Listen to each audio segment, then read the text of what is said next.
Bore da chi gyd, croeso i'r Bwrdd Iechyd Prifysgol Aneurin Bevan. Good morning and welcome to the meeting of the Aneurin Bevan Health Board.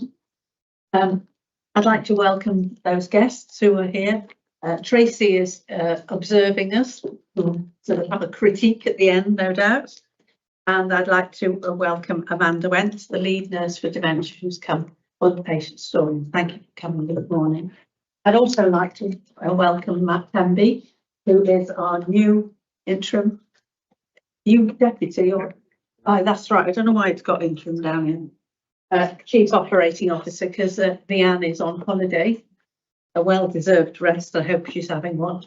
So welcome, Matthew. Today's meeting will be available for viewing via our YouTube channel following the conclusion of the meeting. Now, can I start by asking, are there any declarations of interest arising from today's agenda? No.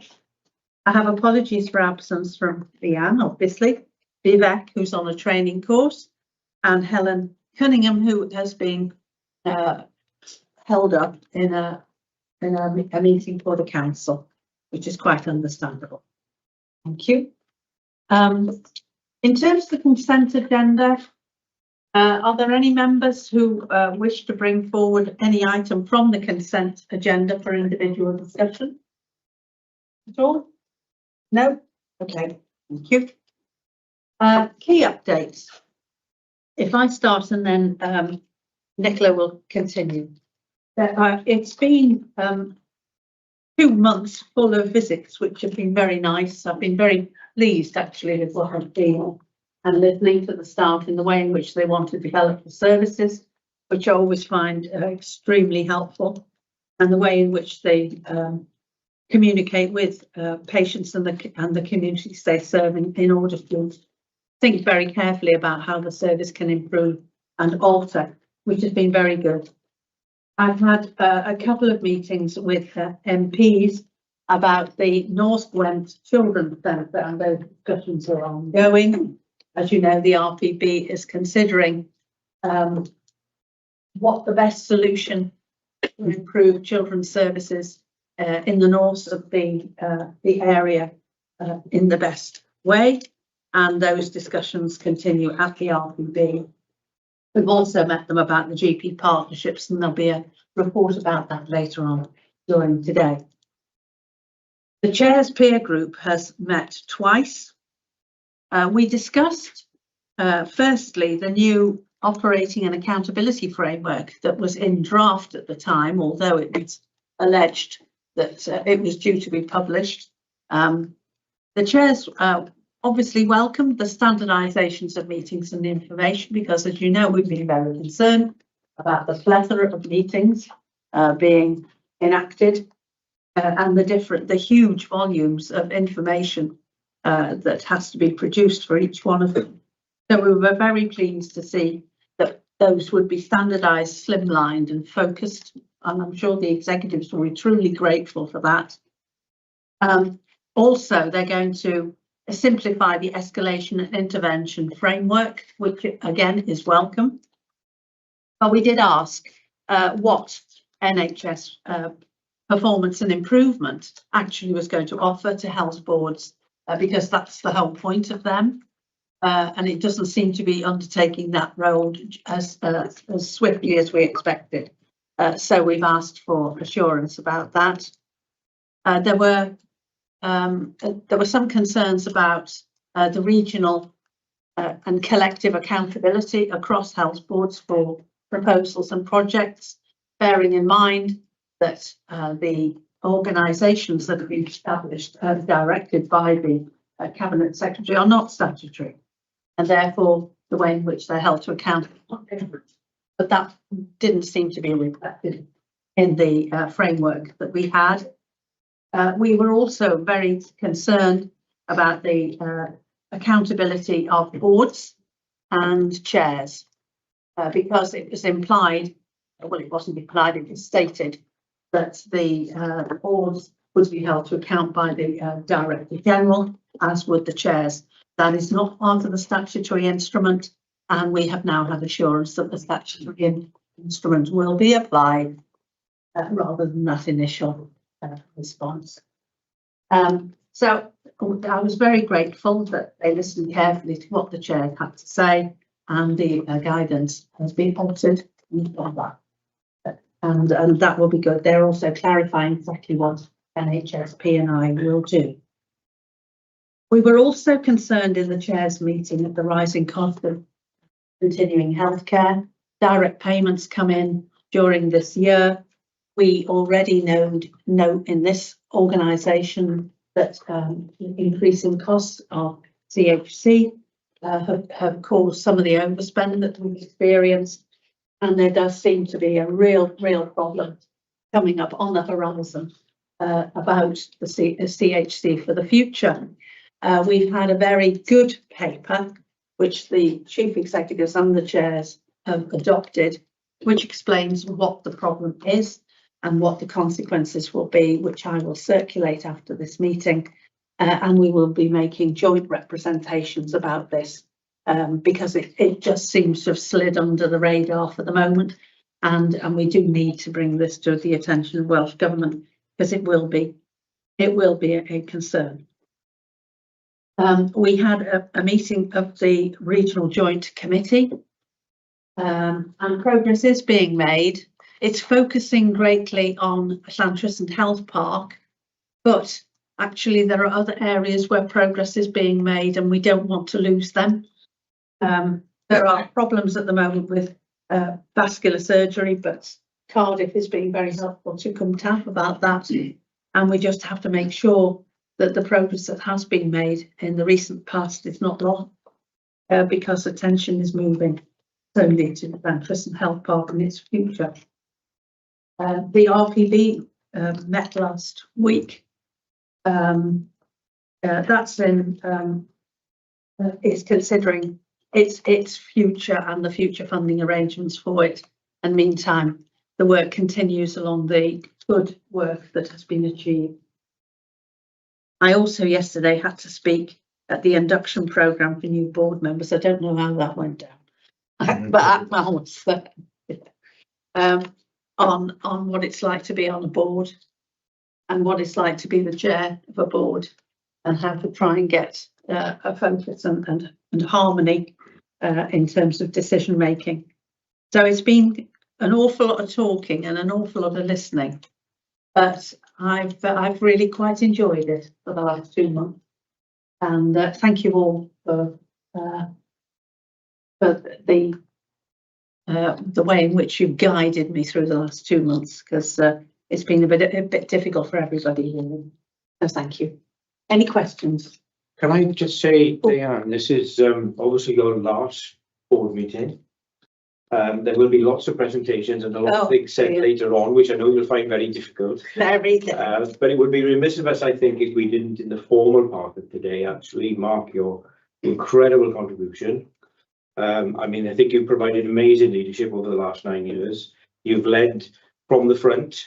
You've provided the right level of support and challenge, never shrinking from the difficult issues, thankfully. That's why I get kicked in the head. That's why you get kicked in the head all the time, okay? Yeah. You've presided over some very difficult times, I'd have to say, over the last 9 years, but I think we've made an awful lot of progress under your leadership. So I don't want to embarrass you too much. We'll do much more of that later on. No, you won't. I'll go over. But I just wanted to say thanks on behalf of everybody. Thanks on behalf of the independent members, the officer team, the staff, and probably the biggest thank you should come from the citizen of Gwent. Oh dear.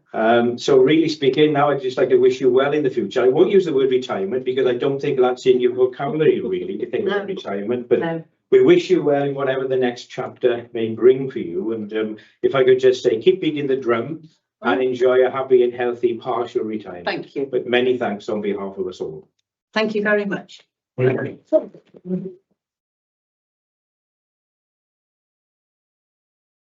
But you can't do it without a good team, and that's what we've had. Yeah, and I'm very proud of you. So I'm going to answer now. Oh no, stop it, stop it, Because it would please. be remiss of me as the Chief Executive not to say and echo Phil's words, which I absolutely agree with. And, you know, 9 years of outstanding leadership as the chair of this health board. I think you have guided us through some of the most challenging periods that we faced as an NHS and as a health board. And you've done that with integrity and a real focus on governance and patient care all the way, as you said, at the heart of everything that you do.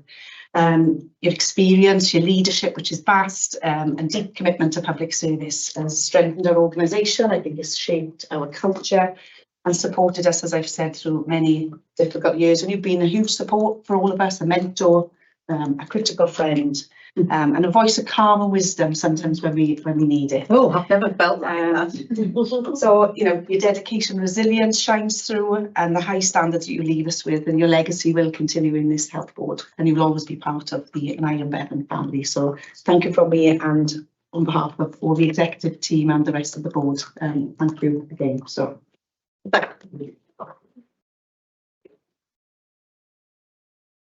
going to be a difficult meeting without all this. Thank you so much. Thank you. I couldn't have done it, any of it without you. And I'm so pleased to have a good chief executive like you, of whom I'm immensely proud. Thank you very much, and thank you for the support you've given me. Oh, So while you can compose yourself, I'm going to do my normal report. oh okay, carry on. Fine.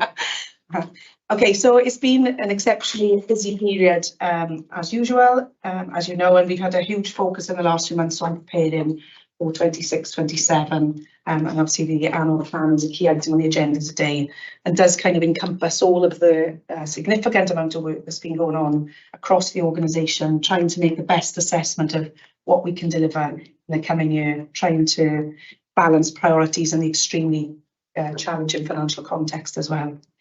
Outside of that, there's been a couple of kind of key areas when I've looked back and I've had some time to focus on cancer.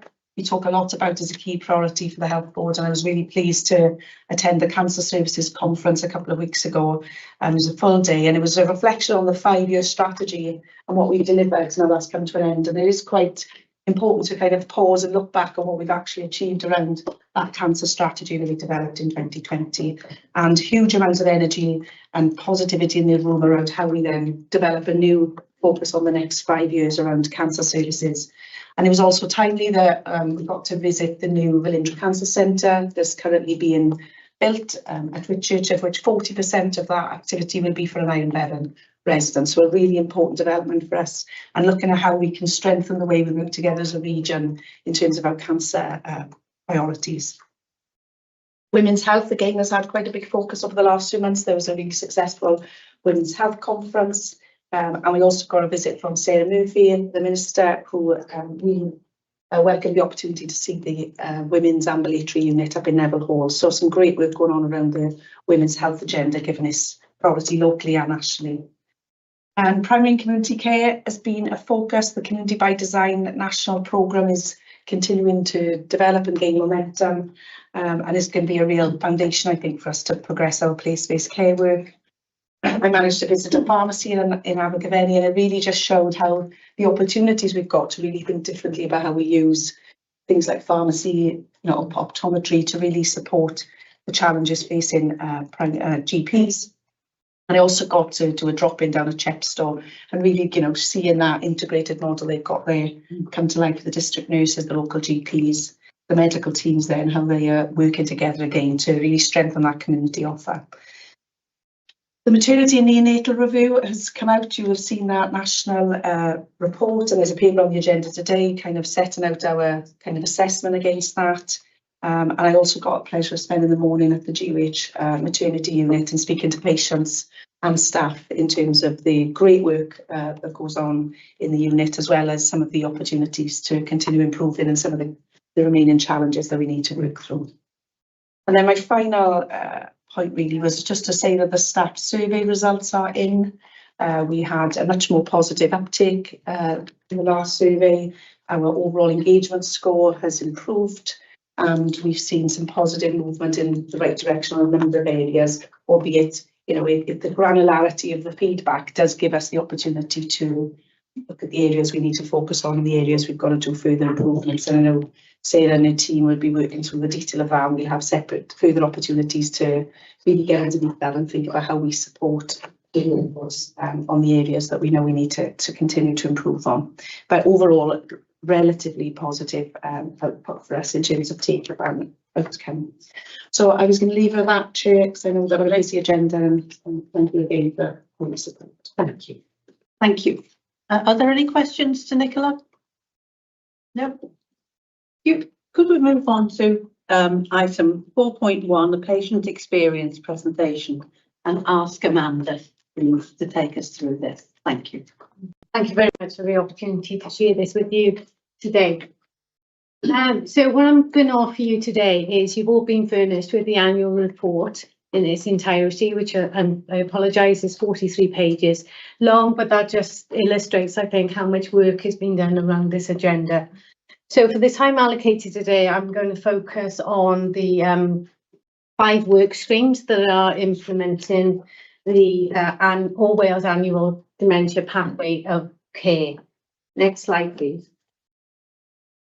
So for those of you that are not familiar, we in Gwent and ABUHB mirror the national model for delivery. So there are 5 work streams focusing on engagement, memory assessment and dementia care mapping, carers education and the expert patient programme, the dementia connector role, hospital charter, learning and development, and measuring how we're doing. So benchmarking not only within our own organisation, but obviously on a national model. Next slide, please. So for the purpose of the highlight report, because today the main presentation is going to be around the Dementia Hospital Charter, but I'm going to give you a highlight of each one of those work streams. So work stream 1 around community engagement, we're extremely pleased to say that we have developed dementia hubs in each one of our regions across Gwent. We've currently supported over 1,300 visitors to those hubs, and they're described by families as a lifeline, as such an important point of contact to be able to get information in a timely way. We work aligned to and alongside the 400 members of the dementia-friendly communities in Gwent. Workstream 2 is around our memory pathway and carer support.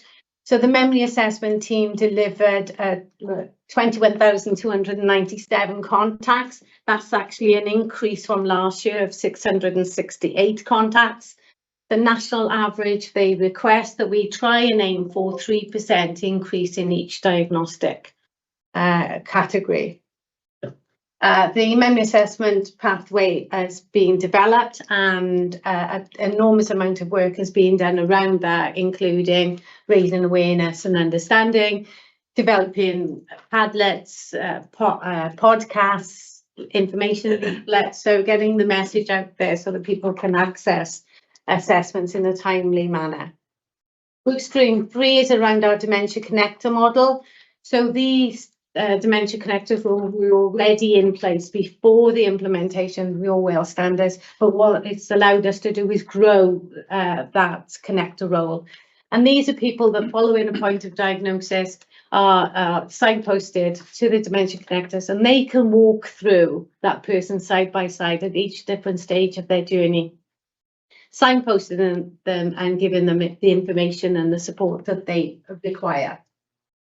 So workstream 4 is the section I'm going to focus on a little bit later, but essentially the workstream 4 is around how do we implement dementia-friendly environments, communities and support within all our healthcare units, including our care homes as well as our healthcare prison units. Workstream 5 is around learning and development and monitoring. So I'm very pleased to say that we're up to 83% of our workforce within ABUHB who have now completed the mandatory dementia awareness. So in addition to this, 1,500 members of staff have attended one of our education, whether that experience day, bite-sized learning programme, as well as we've developed a library of resources, videos that can be accessed 24 hours of the day, so accommodates those staff that don't work than 9 to 5. And that mandatory awareness applies to all staff, regardless of your grade or role within the health board. Next slide, please. So as I mentioned earlier on, today's presentation was going to be focusing on the dementia friendly hospital charter. The charter was introduced in 2022, and it was aimed to improve the experience of people living with dementia when they came into hospital. So much has been done around this agenda, and the report obviously reflects that work. But I wanted to raise the fact that we, in 2025, we reviewed and regrouped around what our priorities were, and the 3-year plan was then developed. So we identified 9 priorities in these areas. So increasing our accessibility, making sure that our hospitals are dementia ready. The services were equitable, our communication was adapted and adjusted to allow people to highlight if they needed additional support to attend any of the appointments. Assessment was timely and needs-based, and specifically around specialist tools to support people with dementia who maybe don't have the capacity to be able to use maybe general mainstream assessment tools. That the journey from a point of contact with health, so working aligned to our WAST colleagues, so making sure that we are mapping the pathway from first contact right the way through to discharge to help that clear communication and ensuring that we have a person-centred approach in place. So the person-centred approach obviously extends to care planning, making sure that we've got things like advanced care plans, lasting power of attorney, those type of things already in place. And that included increasing the knowledge and understanding around our dementia champions, so we've currently got in place, as well as further developing our volunteer companions. The Meaningful Engagement programme has been exceptionally positive and well received, and that was a continuation to make sure that any intervention is purposeful, therapeutic activity, and which obviously promotes well-being. Our 6th priority was around carers, so promoting and better supporting our carers and recognise them as partners in care, and relaunching John's campaign to support that programme. Discharge planning needs to be well coordinated and a strong family involvement, so working with our discharge pathways and patient flow teams to enable that to happen. And of course, as always, and more importantly, taking feedback from patient carers and staff to drive the quality and safety of our services forward. We recognise that the cornerstone of all this work has got to be about learning and development. So understanding what our workforce currently need and how we develop our services to make sure that we've got capable, competent and compassionate staff to be able to deliver that care. Next slide, please. So here we're fortunate that Kate has come forward and offered to share his experience with us so that we can develop our learning further and our greater understanding. So if we can share that video, please.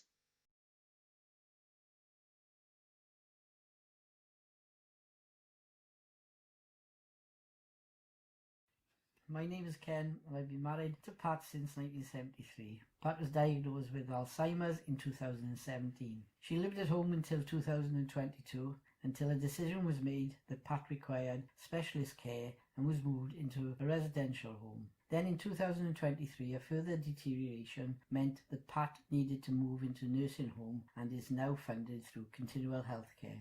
I have continued to be Pat's only advocate and visit her daily at the home. Pat was admitted to the resuscitation unit in the emergency department at 2 o'clock on the 2nd of July 2024. She had a severe chest infection. Initially her care was faultless. Sadly, the infection turned to pneumonia, but it was controlled and she was transferred to Majors. Again, the medical care was exceptional. I stayed at the bedside for approximately 24 hours. I was then advised to go home, have a shower, something to eat and rest. I wish I had never left her. While I was away, the nurse, thinking she might choke on her dentures, in her wisdom removed them, but instead of placing them in an appropriate container in a safe location, she just left them on the countertop. Sadly, she didn't inform or advise any other staff about her action. When I approached the senior nurse, she just shrugged her shoulders and informed me that it happens all the time. They could be anywhere, in the laundry room, sluice room, or in the bin. We'll have a look, but if we can't find them, just ask for a claim form when she's transferred to the other hospital. I then found out that this process was incorrect, as the procedures had been amended. I felt that she didn't care. It's reasonable to expect that someone in her position would understand the challenges faced by a patient with Alzheimer's in making a new impression for dentures. Unfortunately, the situation was handled without the necessary care or compassion. The dentures were never found, and despite extensive efforts to involve various professionals within the NHS, the outcome was as anticipated. A dentist visited the care home but was unable to take an impression, altering Pat's features and consequently her sense of identity. The situation worsened after Pat was transferred to the local general hospital, where poor management and inefficiencies were evident. The ward failed to provide a safe and caring environment. I'll attempt to recall the failings and poor decisions made in Pat's treatment as I observed them at the time. On my first visit to the hospital, while searching for the ward, I met a gentleman in the lift who kindly pointed me in the right direction. I'll return to this encounter later. Upon admission, it was correctly noted that Pat was in the advanced stages of Alzheimer's and had special needs. This was clearly marked above her bed, even including a forget-me-not symbol, presumably to assist staff with identifying her requirements. However, it appeared that this was either ignored or the staff had not been adequately trained and monitored to handle such cases efficiently. I spent most of the day with Pat, and during that time, no nursing staff assisted her with a drink. Additionally, the water left at her bedside did not have the required thickener for her level 4 eating and drinking regime. Later, I was informed by a doctor that Pat's condition had improved and she no longer needed and required oxygen, so she could be returned to the care home. However, a nurse interrupted, stating that she needed to be assessed by the speech and language team. If discharged, this could take weeks for the team to visit the care home. Ultimately, it was decided that Pat should remain in hospital. I was advised to bring toiletries and fresh nightwear, which I did, though I deeply regret leaving her alone in such a poorly managed and uncaring environment. On my return, after being away for just 1 hour, I entered the ward to find a relative of another patient in a panic, pointing out that something was stuck in Pat's throat. No nursing staff were present, despite her being an Alzheimer's patient, clearly marked up by the notice above her bed. Acting quickly, I forced her jaw open and removed a soil wound dressing from the back of her throat. This intervention likely prevented a serious, possible fatal outcome. When I located the nurse and asked for an explanation, I was met with a shrug and the suggestion that it might have happened when they were taking a blood sample. If that was the case, I questioned why the cannula hadn't been removed. Although they agreed to remove it, it took 30 minutes to do so, leaving Pat unsupervised. When the cannula was finally removed, they dressed the wound with the same type of dressing that Pat had placed in her mouth. I insisted that it should be replaced immediately. An alternative dressing was applied. This raised serious concerns about whether appropriate procedures are in place for patients with Alzheimer's. I stayed by Pat's bedside, believing she would be safe with me there. When the evening meal arrived, I asked the staff member delivering it for assistance. Her response was dismissive. "You'll be lucky. There's no staff available. She'll starve if you don't feed her yourself." Determined not to let that happen, I decided to try feeding Pat myself, despite my lack of training in level 4 feeding requirements. On examining the tray, I discovered it contained food marked for Pat, but at levels 5 and 6, unsuitable for her needs. I informed the nurse about the mistake and the earlier comment about staffing shortages. However, her concern wasn't the potential choking hazard, but that I'd been told about the staff nursing issues. This left me questioning how they could ensure Pat's safety and meet her special needs. Unable to provide reassurance, the hospital agreed to discharge Pat back to the care home, where I knew she would receive the proper care. Unfortunately, they couldn't arrange an ambulance, so Pat had to stay overnight. The senior nurse, despite language barriers, acknowledged their limited ability to monitor Pat closely. I emphasized that she would be held accountable for Pat's safety. Pat was discharged the following morning at 9 o'clock. The experience highlighted poor communication, inadequate training, and a lack of compassion. I raised questions about whether improvements in the team communication and staff training might lead to better outcomes at the hospital. Referring back to the gentleman I met in the lift, I later discovered he was the senior doctor in charge. Unfortunately, he displayed a lack of compassion and professionalism. As I was leaving the ward, he pulled me into the day room, didn't offer me a seat, and suggested that in the future I should consider leaving Pat in the care home to let her pass away, implying it would be less disruptive for her and everyone else. Such a statement was deeply upsetting, inappropriate, and unprofessional. All this happened in a matter of 3 days. So I asked the question, who's accountable? Who cares?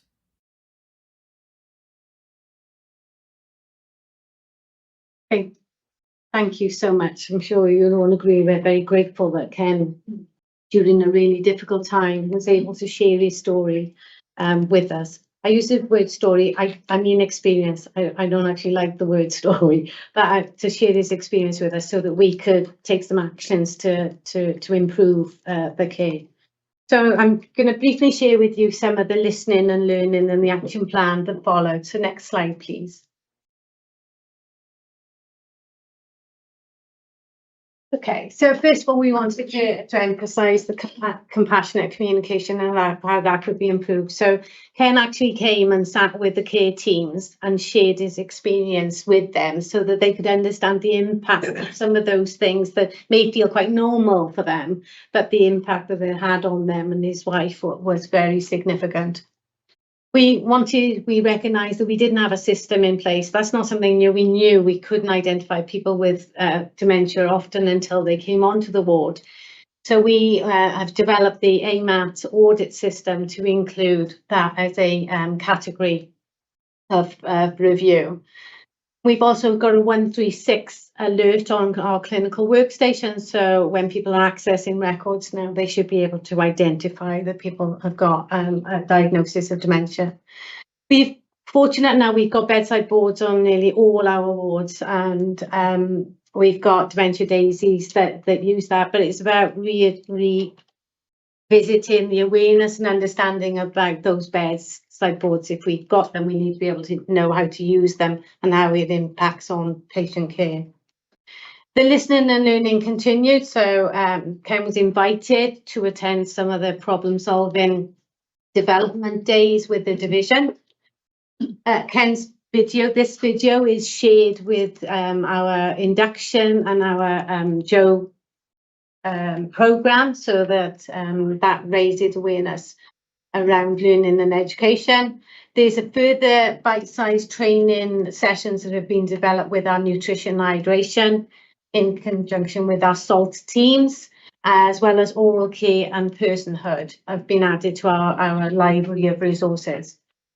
Of course, resources is really important. So simple as making sure we've got denture cups. So we ordered a huge supply of those, and they've been distributed across all the areas. Ken identified that the nurses implied that there was an issue with storage. So we encourage people to bring objects of comfort. We encourage them to bring this is me, and not things that are important to them. But if they bring them in, we need to take responsibility for providing a safe space for those things to be held. So we asked those areas, MAU, A&E, and the wards in question to identify a better system. Of course, the future care planning is always important, but it wasn't recognised in this experience that people understood what that was, or even referred to what a future care plan was, or what Pat's wishes were for her end of life. We want to expand. There's a carer support hub that's been piloted in each one of our hospitals, and we want to review that and expand, make sure there's availability of support for carers whilst they're visiting. We take the patient advice and liaison and the Civica themes and turn those into learning, understanding and actions. We need to prioritise the risk, what matters to me conversations, and focus on the meaningful engagement programme, all of which Ken's story is used to inform. Next slide, please. So the priorities are huge for us going forward, despite the amount of work that's already been established. But our priorities from the Dementia Strategic Partnership Board and ABUHB is about embedding the Dementia Friendly Hospital Charter, the 3-year plan focusing on the ward improvement as well as engagement. So we're working with our partners across all divisions, specialty and areas. Discuss the future funding. So you'll be aware that the RIF, Regional Integrated Funds, will be under review in 2027. So we need to consider the current programmes in place and how the impact of that financial development will have for us. We very much are promoting the preventative agenda. We need to identify be prepared for the rising diagnostic rates. Over 25% of our population in our hospital beds currently have dementia. We know that actually increases to up to 70% in some of our community hospitals and is set to increase. We need to develop pathways that are research focused and use our learning to drive services forward. We need to strengthen our dementia hubs. So those hubs in the community, if we can expand those into our hospitals and expand that with our multi-agency support services. We need to improve our workforce. I mentioned earlier about it being our cornerstone. I can't emphasise that enough. We need to secure premises training and a practice educator, a whole training and development programme to be embedded in our hospital. We need to improve the monitoring and the data quality collection alongside our national audit of dementia, our national guidelines, but importantly in response to our patient and staff needs. Next slide, please. So in conclusion, the annual report outlines the developments and actions which supported the All Wales Dementia Standards of Care, as well as identifying the aims and objectives for the coming year. The programme of improvements are person-centred and delivered through a co-productive, collaborative model. As outlined in Ken's experience, people's feedback is important in order that we can identify what matters to people, and that's what influences, informs and shapes our dementia care across the region. And Iron Bevan University Health Board are always committed to focusing on listening and learning from the feedback, and emphasis is on the diversity and inclusion to improve the care that we provide. Thank you. Sorry if that ran over a little bit more. It's quite difficult to get it in the time scale, but I'm happy to take any questions if we've got time. Yes, thank you very much, Amanda. Of course, we've got time. This is important. Can you thank Ken very much for his story? And I have to say, it was a dreadful story. And, you know, who would want anybody to go through that? It's just awful. I think I'd like to know over time how we're going to improve, but also what is happening in our community services. What sort of, you know, could something like this happen in a community service, or are we taking the same steps to ensure that all our community staff are well versed? Because they will come across patients with these sorts of problems more frequently, really, and it's important that they're cared for appropriately. Yeah, thank you. So absolutely. So you'll see from the report, our engagement section 1 is about focusing on the community and taking the feedback and raising awareness, learning, understanding around that. And the learning and development, we work with the care homes and the prison healthcare units to identify a learning pathway. There is a care home consortium group that we work with alongside, and there's a whole schedule of learning that has been developed there. And we take those feedback again alongside our safeguarding team, who will raise awareness and understanding for us so we can bespoke our intervention. But we will extend our support where the dementia team per se is very small, but we're part of the wider patient experience in the involvement team. And alongside our older adult mental health colleagues, we're able to go out and respond to requests as and when needed. But we, you know, the experience in hospital it probably does mirror the community experience, which is why we need to develop our pathways so that we work alongside WAST, our discharge planning, our best place care teams. Well, what about people living in their own homes?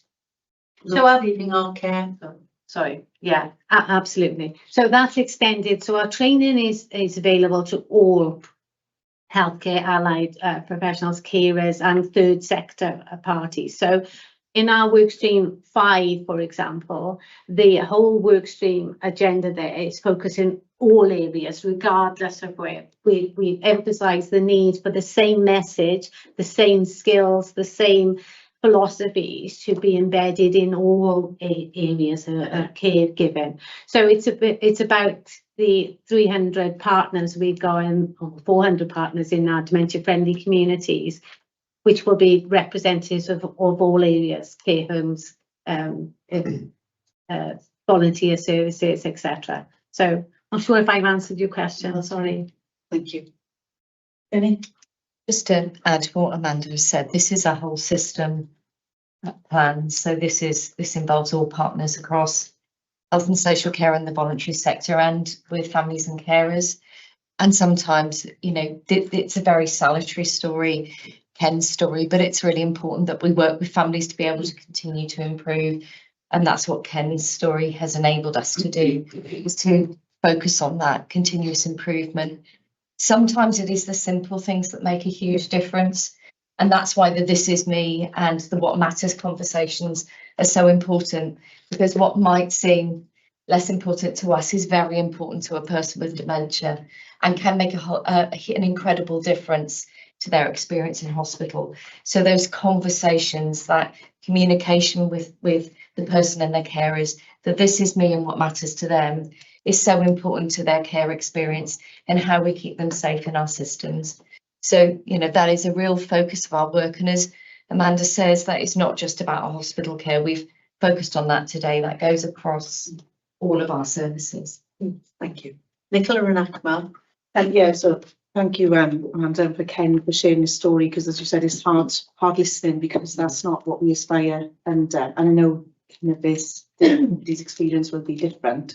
But for me, there was the issues about dementia care, but there was issues about general care that come through in that story. That is, you know, and the work we've done on our values in terms of trying to drive our improvement is key. And I know the board accreditation system that we put in place is about having a systematic, you know, kind of way of measuring standards, fundamentals of care. There's the feedback from families is part of that. I know dementia care features as part of that. So, you know, for me, it's making sure that that board accreditation is used to make sure that if there are areas where perhaps there are broader issues beyond dementia, that we are absolutely got the spotlight on those, which is part of that board accreditation. So I think that's an important development for us, to make sure the broader issues are kind of come through, and a bit of a kind of reassurance to the, you know, some of those areas maybe we've not yet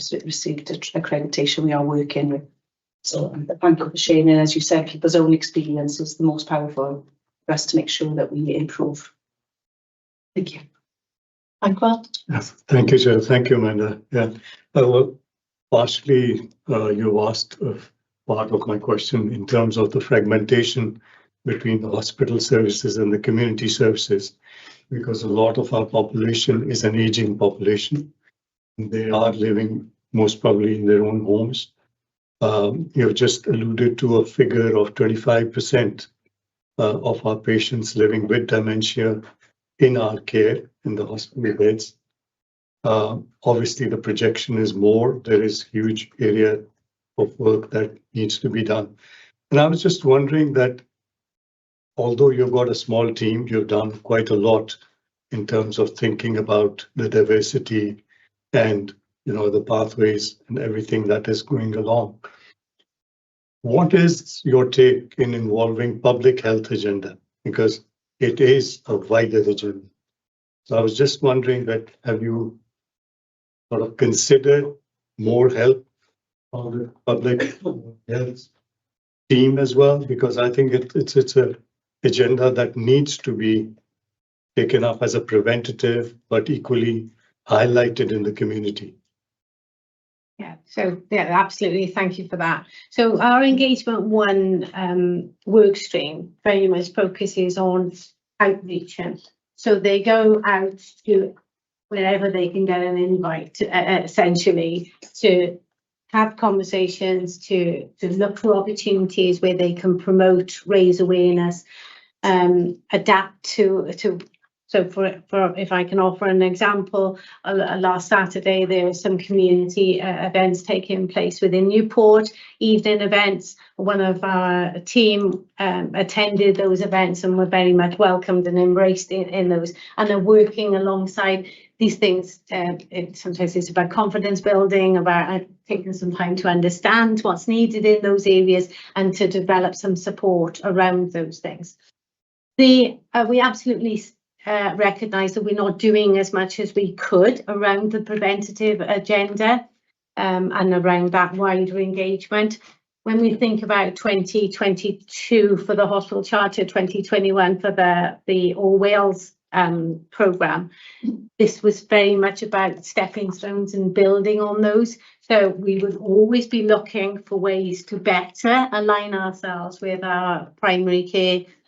I think we mentioned earlier on about the RPB are currently going through a review and restructure about how we can better align ourselves to our ISPBs and the I remember the acronym for the other nobody's going to help me out.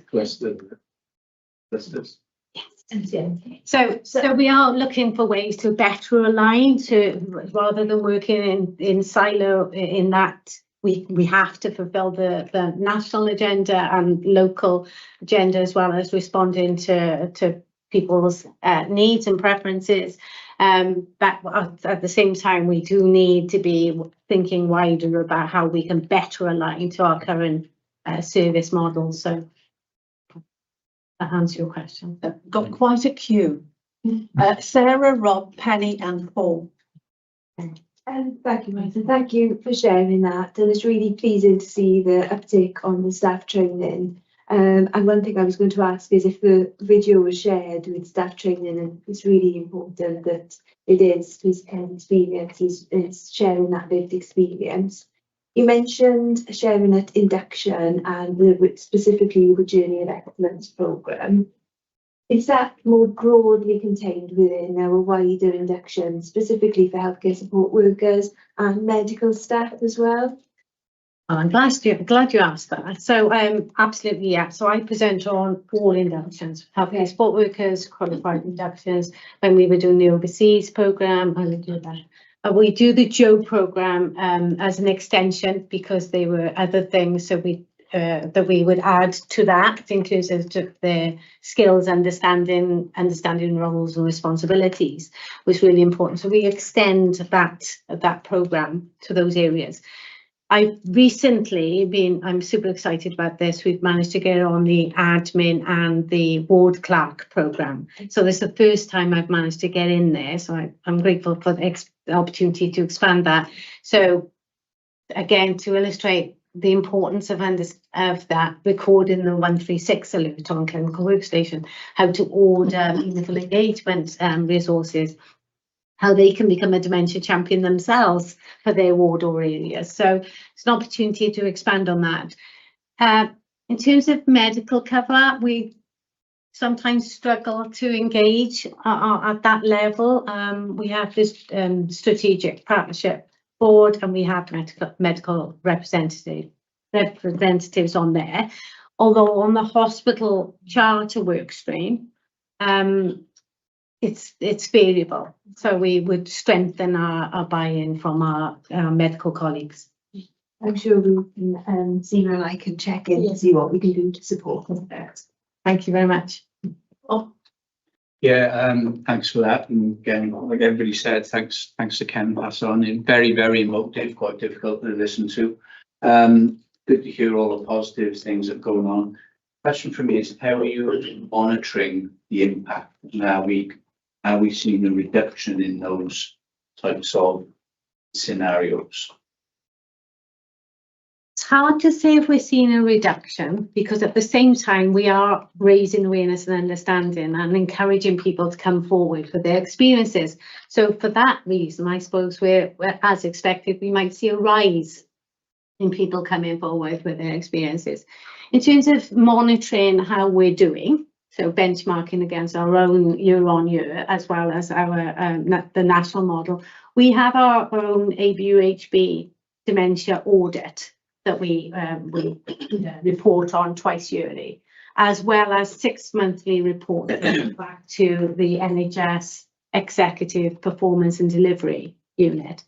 We've got the 3-year plan that we monitor and measure progress against now, as well as the Strategic Partnership for Dementia have got an action plan. So we use a variety of governance structures to be able to benchmark how we're doing. So in terms of the specific example and the case with Ken, very much focused on ward care, which I presume was a dementia ward. No, it was a general ward. Right. Okay. It was actually MAU and then to a general ward. Okay. We've only got 3 dementia wards specific in ABUHB. All other wards are general, Coakley wards, etc. So Thank you. Thank you. Penny? Yeah, thank you, Amanda. Hello again. I just wanted to say that Amanda gave a detailed presentation yesterday to the Mental Health and Learning Disabilities Committee, which was really well received. And I just think we ought to acknowledge just how proud we should be as a board, as a Beverley University Health Board, to have these facilities on board, because this team is so passionate about what it does, and it's trying to embed its knowledge and its empathetic attitude in everybody that works within board, within the system. So it's very important that we monitor the funding issues up to as we're nearing 2027, because we can't let this slip. We've got to support it in every way. Thank you. Thank you. I think we'd all use that. All That final. was my point, really. I want to look at the next steps. I think the report is outstanding. I think the work that's undertaken, I think, is brilliant.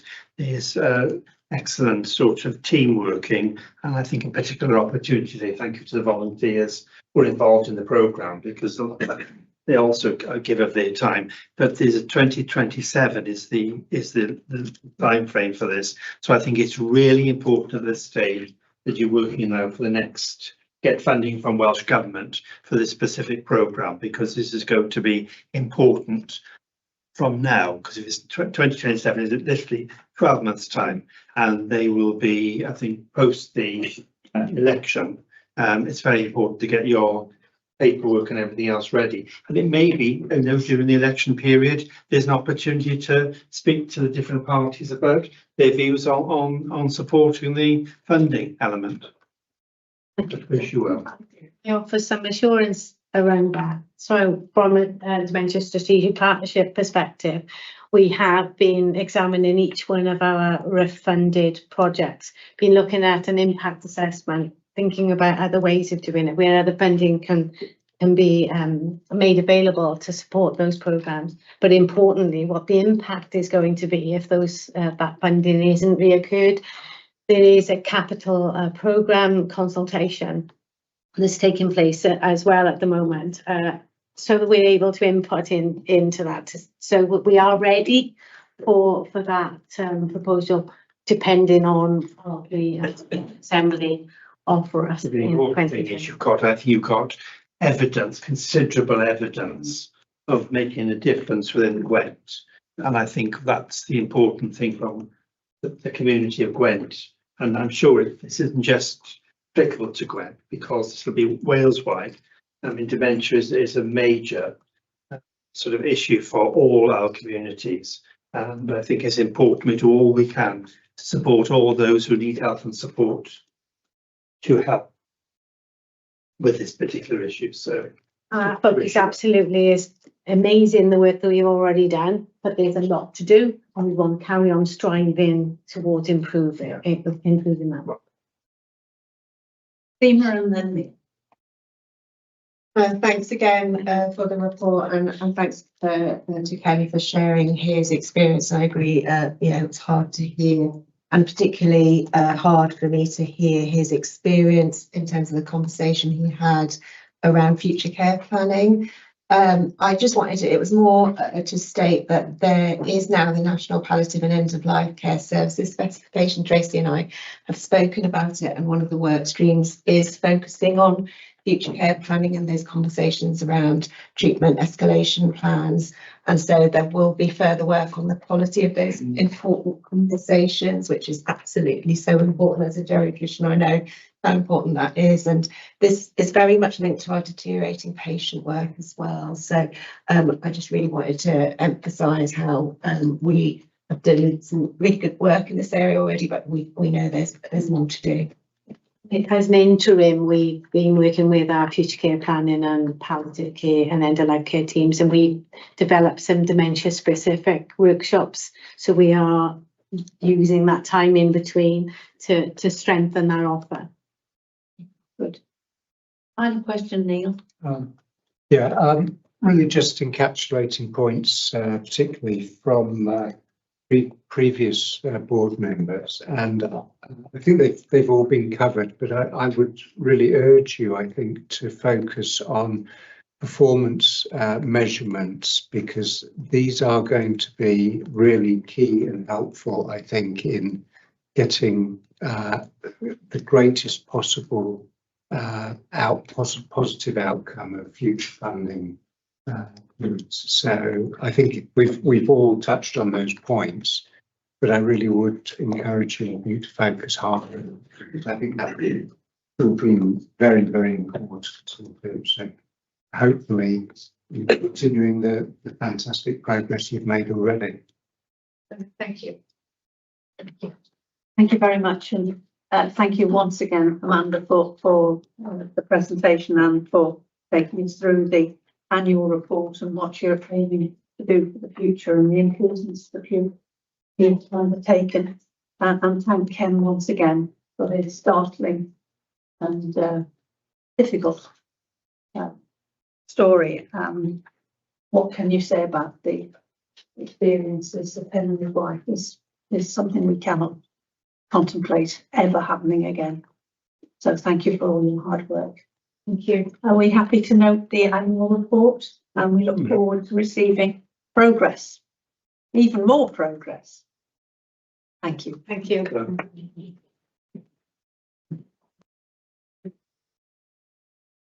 Important, I promise. Well, that's it. High jump. Thank you very much, of course. If we can go on to items for decision and the INTP. Oh no, the report from size first. Lisa.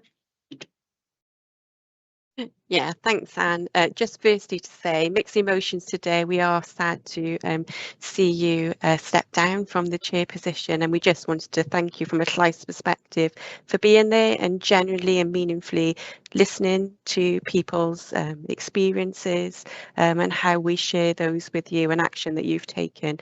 It is very much appreciated by us as an organisation, but I absolutely know by people that we hear from also, because they are quite difficult conversations we have sometimes. It is hard to share when things go wrong, but it's also nice to share when you listen and change how things happen to improve the experiences for people and communities of Gwent and wider moving forward. So thank you very much for that. Well, thank you, Lisa. That was kind. Thank you. Thank you. So you've all had the SLICE report, just key highlights really to share with the board today. Lots of work has been taking place around movement from PTR, so putting things right, moving to the LTP, listening to people regulations. So we have been teaming up with the Aneurin Bevan putting things right team to make sure we are engaged and aligned to the changes as of the 1st of April. It is going to be challenging, but I think, you know, the tighter we understand working arrangements and roles and accountability, the most effective for us. So we do have a series of development days in the mix with CLICE and the what would be LTP team moving forward. I flagged in the report we will be working with the same day urgent care team with regards to patient experiences, areas of concerns flagged, and we will be sharing that with the board, probably looking at the summer meeting. So lots of work going to take place around talking to a wider selection of people with experience, urgent care, also feeding in from the team, the staff frontline perspective, and it will also link to some of the wider work around hospital discharge. We know there is a concern around the system being gridlocked and flow, so this will feed into the reshaping of the hospital discharge model that RPB are currently scoping. And that does really link to the snapshot of the summit we held earlier this year with NHS frontline team members, social care and the community sector. And you will note some key issues identified, and the presentation from Dementia actually flags some of those key areas as well, particularly around communication gaps, fragmented working, workforce pressures, and how that impacts people receiving the care, but also staff. But also just to flag that there is some good work going on as well with regards to hospital discharge. So you'll note that there is emerging improvements around a culture shift in terms of preventing deconditioning. And looking at the new regional discharge model at Ysbyty and Iron Bevan. So I did want to share that. The full report's included within the CLICE board report. And then just lastly, there's lots of work going on in the partnership arena, so health and social care. CLICE raised a series of representations through that space, and I've included it for your information really. At the end of January, we released a set of representations following an All Wales piece of work on rural health. We had a real thorough response with regards to the questions that were raised, and I've included those in the board report. I think it's important that we really do look at some of the learning and challenges in that arena, and I know that will feed, again, as you said, and RPB is looking at its purpose and agenda moving forward, and that is going to feed into that conversation.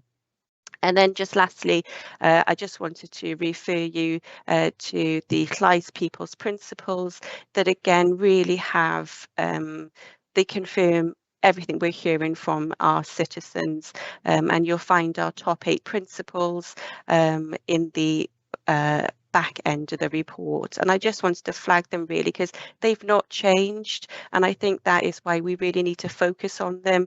They've not changed, you know, in the last 3 years. So access that works for everyone, dignity and respect every time. We hear that loud and clear from the Dementia presentation in Ken's experience, clear and honest communication, joined up care that feels seamless, timely care and support while waiting. Care should recognise and respond the whole person, and care and support that enables independence. And then just lastly, inclusive, accessible and fair services for all. So I just wanted to leave you that really as a flavour of what we are hearing as an organisation regionally as well as nationally. And I'm happy to take any questions. Thank you very much, Lisa, and thank you and your team for the immeasurable help that you provide to us in acting as a conduit in this way. It's really, really important to us. Are there any questions to Lisa? Helen. Thanks very much, Lisa. I just wondered, obviously you recently had your summit on discharge in Gwent and health and social care. Just wondered, what are the next steps and who is actually responsible for taking any of that learning forwards in the different organisations? Do you monitor it, or do you lead it, or do you just present the data to other people to see what they will do with it. I just wondered the practicalities of how it moves forward. Yeah, sure. Thanks, Helen. So the next steps are that this particular piece of work will primarily move forward through the RPB space, because it's a shared space with health and social care and third sector, because it's, you know, it reaches across all of those areas. So what will happen next is we will work with leads from the RPB to have those next step conversations. You will note in the report there are a series of actions that are required, or questions that have been raised. So that is what we will now do moving forward, because it's not just we've gone out and we've listened. It absolutely needs the impetus and the energy behind it to make sure we've listened, we've asked questions, the learning is taken on board, and change absolutely follows as a result. And what I would say, Helen, is early conversations with those leads, there is absolutely appetite to work with us to do that. Thanks very much, Lisa. Thank you. Helen, sorry. Yeah, thanks. Just building on what Lisa said, just to note in terms of the RPB and the conversation on discharge, there is an integrated discharge board that's transitioning between Jenny and Matt, where where you've got all the local authorities. So a good place for that insight and intelligence to sit and have that sense check. Thank you. Mark? Yeah, thanks, Lisa. You mentioned digital transformation as a key enabler. And I think it's an important one to be able to look into. So I was just wondering if you could share with us a little more insight as to how you are coordinating all the RPBs and all the stakeholders, and how does that work, or what are the next steps, please? Okay, so we will be using existing channels that are in place, in that we don't want to be creating another structure. So this is about us sharing voices with existing structures to really then just look at, okay, so this is what we've heard, this is the learning, how are now things going to move forward to change. So we will be having the conversations with RPB leads. We will be having Amanda presented at the summit, who coaches with Jenny the Transformation Discharge Board. We will be having those conversations of next steps within that time and space as well. And equally, those conversations will take place with all social care director leads. So this is about people owning it across all sectors, and this is about us being able to push that agenda. So there is that connectivity, and it's no surprise the learning within the report, but it really does add weight to work plans moving forward, and particularly with RPB, they are at the position at the moment where they are reviewing this area of work and modelling. So this will influence what that model will now look like moving forward. And you are absolutely right, the digital agenda is critical to not only this project, but wider works that is going ahead. Any further questions? Oh. Just in terms of that digital map now, for some additional assurance, we've got a specific work stream within the Integrated Discharge Board, where health and social care come together, and we are looking at the digital changes required to improve those processes. Thank you. Thank you. Paul? I thought the report was very well put together, and I also thought the summit idea was a very good one. Have you any other ideas of themes that you might like to look at? I was thinking the young people may be something that you might consider, because I think looking at the detailed report, I think the key thing for me was about, I think, the system versus the person, I think, on this particular report, which I thought was interesting, and also the fact that there was a lack of coordination between the local authorities. And I just wondered whether anything came about trusted assessors, for example, about having an assessment process which is trusted across all local authorities. Did that come up at all? Yes, it did, Paul, and I'm aware those conversations are currently taking place with RPB. So yes, it did. It is it's quite a lively conversation, and it is acting out in the RPB arena. So it is very much something we are supporting to move forward. And also I noticed the... Sorry. Oh, sorry. No, go on, sorry. I was going to say, I noticed the joint funding arrangements with shared budgets across Yeah. health and social care. I mean, that's also incredibly important, and that's something Yeah. also Life supports and can push that forward at the regional partnership board as well. That's I think a particularly helpful. Yes, particularly given where we are in terms of RIF and looking at impact and next steps and how we can really stretch funding, but also looking at what if funding doesn't come into fruition post RIF. It's, you know, it's a real, we find ourselves in a time and space that's a bit unknown at the moment, but we really just need to be clear of where can we make a difference and most impact and prioritise our time, energy, funding and resource to really try to shift some of those knotty challenges that we've had for quite some time. And what I would say is there really does seem to be energy, appetite and leadership to really take these challenges and shake them. So we do move forward as a collective, but it is going to be difficult. I mean, the inpatient example you gave, somebody staying in hospital for 231 days, just seemed a bit sort of, and the lack of coordination there. Okay, thank you. Yeah. Thank you. Anything further to Lisa? Well, thank you very much for that, Lisa. It was extremely helpful. We look forward to the follow-up work. Thank you. Thanks. 5.1, the IMTP. Thanks, Anne. Colleagues will know that the plan is presented today for approval by the board for onward submission to Welsh Government. Board members will know of and be aware of the requirement to submit a plan, a financially balanced 3-year plan in line with the NHS Wales Finance Act. And clearly, through the conversations we've had before, we are challenged to satisfy that requirement. But it is really important as a board, we're clear going into next year what our priorities are, our commitments, and what the resource implications of that is. So I'm delighted to be able to bring this here today. So through a number of already, engagement touch points we've had as a board, members will have previously seen and had the chance to discuss the detail, context, challenges and the commitments set out in the plan. So just to cover some of those briefly.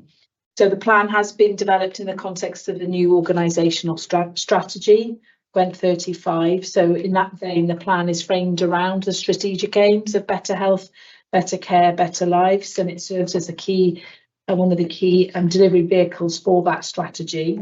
It's also set in the context of our increased escalation as an organisation, and noting we're in targeted intervention for planning and finance and for urgent and emergency care. So a clear driver of the response as set out in the plan. And also, whilst significant progress has been made this year across the breadth of our areas of responsibility, is set in the context of a challenged resource environment, whether that be demanding capacity mix matches in certain specialties or workforce and financial resource constraints.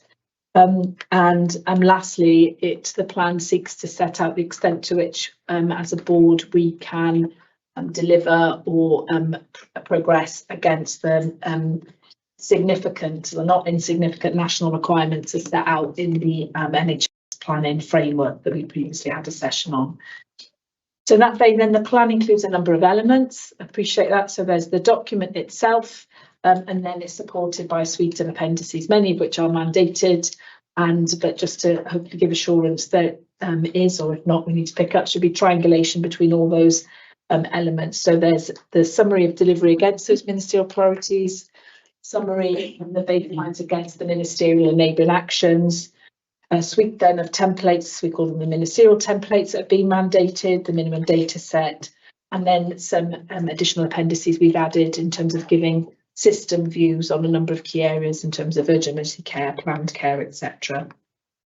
In terms of each of the main sections of the plan against those 3 aims, the plan aims to set out against each of those the case for change. So what is the data, the evidence and the intelligence telling us about this specific aim, which helps us identify the priorities then, the deliverables, milestones and measures of success and impact. So we have very clearly commitments that we can hold ourselves and the organisation to account for.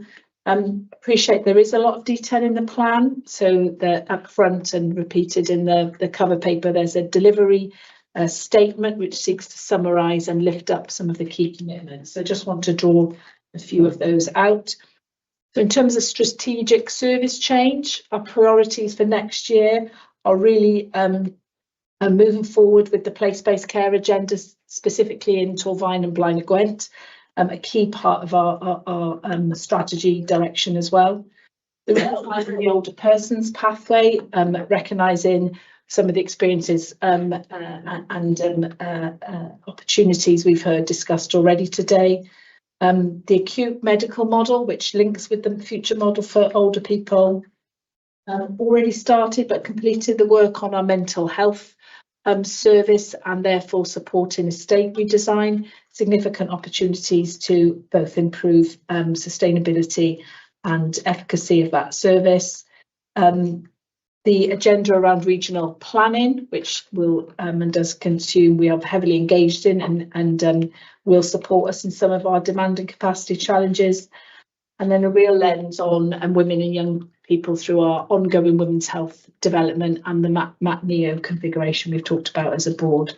So there are the key strategic service changes. They're not possible without some of those key enabler actions and developments. And we've talked already about the importance of the quality management and assurance system. We've talked about ward accreditation. So it's the next phase of that is set out in the plan. The people plan, the actions in the IMTP do align with the commitments in the people plan, and that is supported by a significant programme of work as well around workforce efficiency and productivity. We've started the work on updating our estate strategy, starting with the 6-facet survey that gives us that intelligence of the state of our estate. And need to mention the management of some of the key estate risks, so the RAC issue in Neville Hall and the progress we want to make moving through to an OBC stage. We have a significant digital agenda that is set out in the plan in terms of the systems and major programmes, and these are some of the key enabling actions that will underpin the progress against service workforce and performance. Sticking with performance then, as I mentioned, there is, and we've talked about it before, a number of ministerial priorities. The plan sets out the extent to which we can deliver those, so drawing out the key priorities for us. So our main priority in the performance space is to de-escalate from urgent emergency care. We know there are opportunities. We are doing work to redefine the programme and the focus. So whilst our commitments may not deliver the ministerial targets explicitly, they do deliver the de-escalation criteria, which will get us onto a more sustainable footing. So planned care is another key priority, as colleagues will know, with the 104 waiting times, one of the most significant. We'll come on to see in the performance report later the significant progress that's been made this year, largely due to the receipt of non-recurrent national funding. Our assessment is that we're not able to hold that position without additional funding, and you'll see in the plan that we are predicting at the end of next financial year, so at the end of this plan, we'll have around 3,000 patients waiting over 2 years for treatment, 1,400 of which are in orthopaedic, so clearly targeting where we have evidence in where we have a demand and capacity mismatch. I will just say though that notwithstanding that, we continue to do work to improve that outturn, because we accept that it's not acceptable really to have patients waiting that long. So we will continue to seek opportunities both internally and, should any additional monies become available, have delivery plans ready to go. Diagnostics as well. The plan sets out the ambition to eliminate waits over 8 weeks. This is without risk in terms of what will happen to, it's very sensitive to demand surges in all areas of diagnostics, whether that be cancer, the urgent emergency care stream, and indeed the conversion from other elements of the RTT pathway. But from a cancer perspective, we are aiming to deliver the standard this year, the 75% single cancer pathway, and planning to hold the significant improvements made by teams already in the mental health space in terms of those key access targets. So the plan is transparent about where we can deliver and what progress we can make. But just wanted to draw out some of those key priority areas. We've previously shared and gone into the financial assessment. I'll hand to Rob in a moment, but the cover paper and the plan sets out, taking into account our underlying deficit position of around 38 million, the savings requirement of 45 million, and the additional pressures and funding that the outturn forecast is a deficit position of 43.7 million. That includes a not insignificant pressure from the Welsh risk pool of 25 million. But Rob will go into some of that detail in a moment. So that's the headlines of the plan. Clearly, there are risks with all elements due to we've tried to identify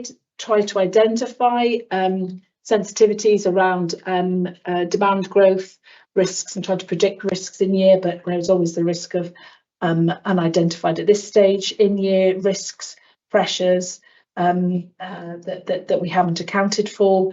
Clearly, the availability of and impact on workforce, our capacity to deliver always remains a challenge.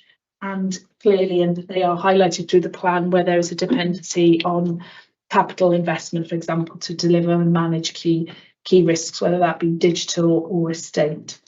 And just finally then, just so we're keen to have a position to move forward into April and the new year, but the planning doesn't stop there. We continue to look for opportunities, obviously, to de-risk the financial plan, identify the outstanding savings requirements, continue to look for the opportunities to improve in-year delivery further, and we'll continue to do that with operational teams.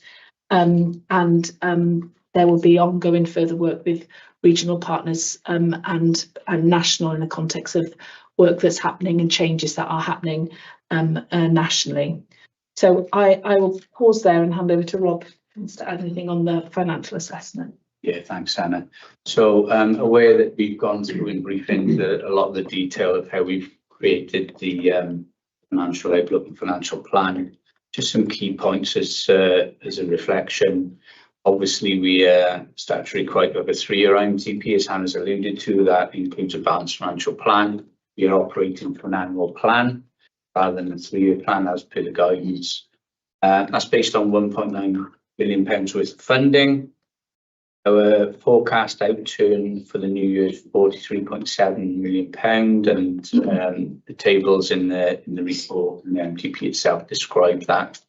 The details been shared previously. That's in comparison, if you like, with our outturn forecast of £18 million and Welsh risk pool uplift for next year of £25 million, which is broadly £43 million if you want to consider it in that context as well. Our position does assume £6 million for digital funding from Welsh Government. The underlying £38 million deficit, as alluded to by Hannah, £45 million worth of savings, which is the biggest challenge for us. It's not out of line with previous and recent years, but there's a challenge for us to identify and deliver through opportunities framework as we progress throughout the year to actually deliver that full figure. In terms of our overall cost assumptions, particularly for national growth and inflation, running comparisons with other organisations across Wales, worked with Welsh Government and Performance and Delivery Unit to have a look at our numbers, and we are in line. So we're not out of line or being overly pessimistic.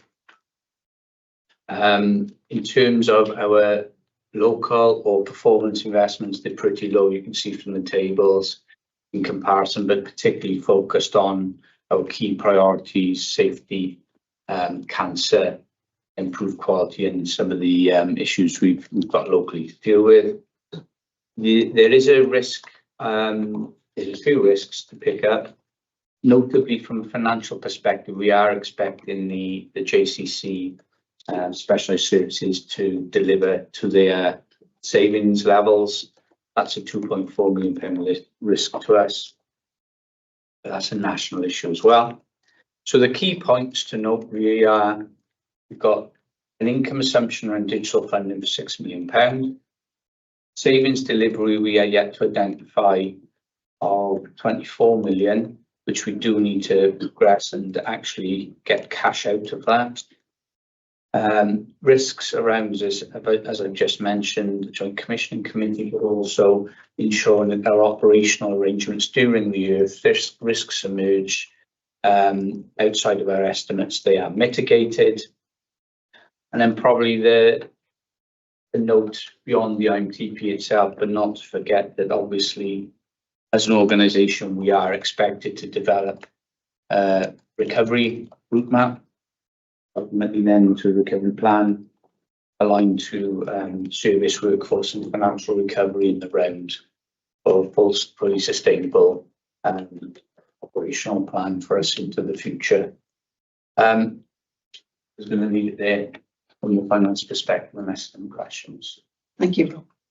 Yeah, can I just add, I think, to Hannah and Rob, just to acknowledge it's a really challenging balance of, you know, delivering against all of the ministerial priorities and the improvements we want to see in patient care and quality and safety, and recognising the financial challenge and our statutory duty. So, as we know, we've spent huge amounts of time trying to get a plan that we feel is ambitious. It's not free of risk, as Rob said, but we feel is deliverable.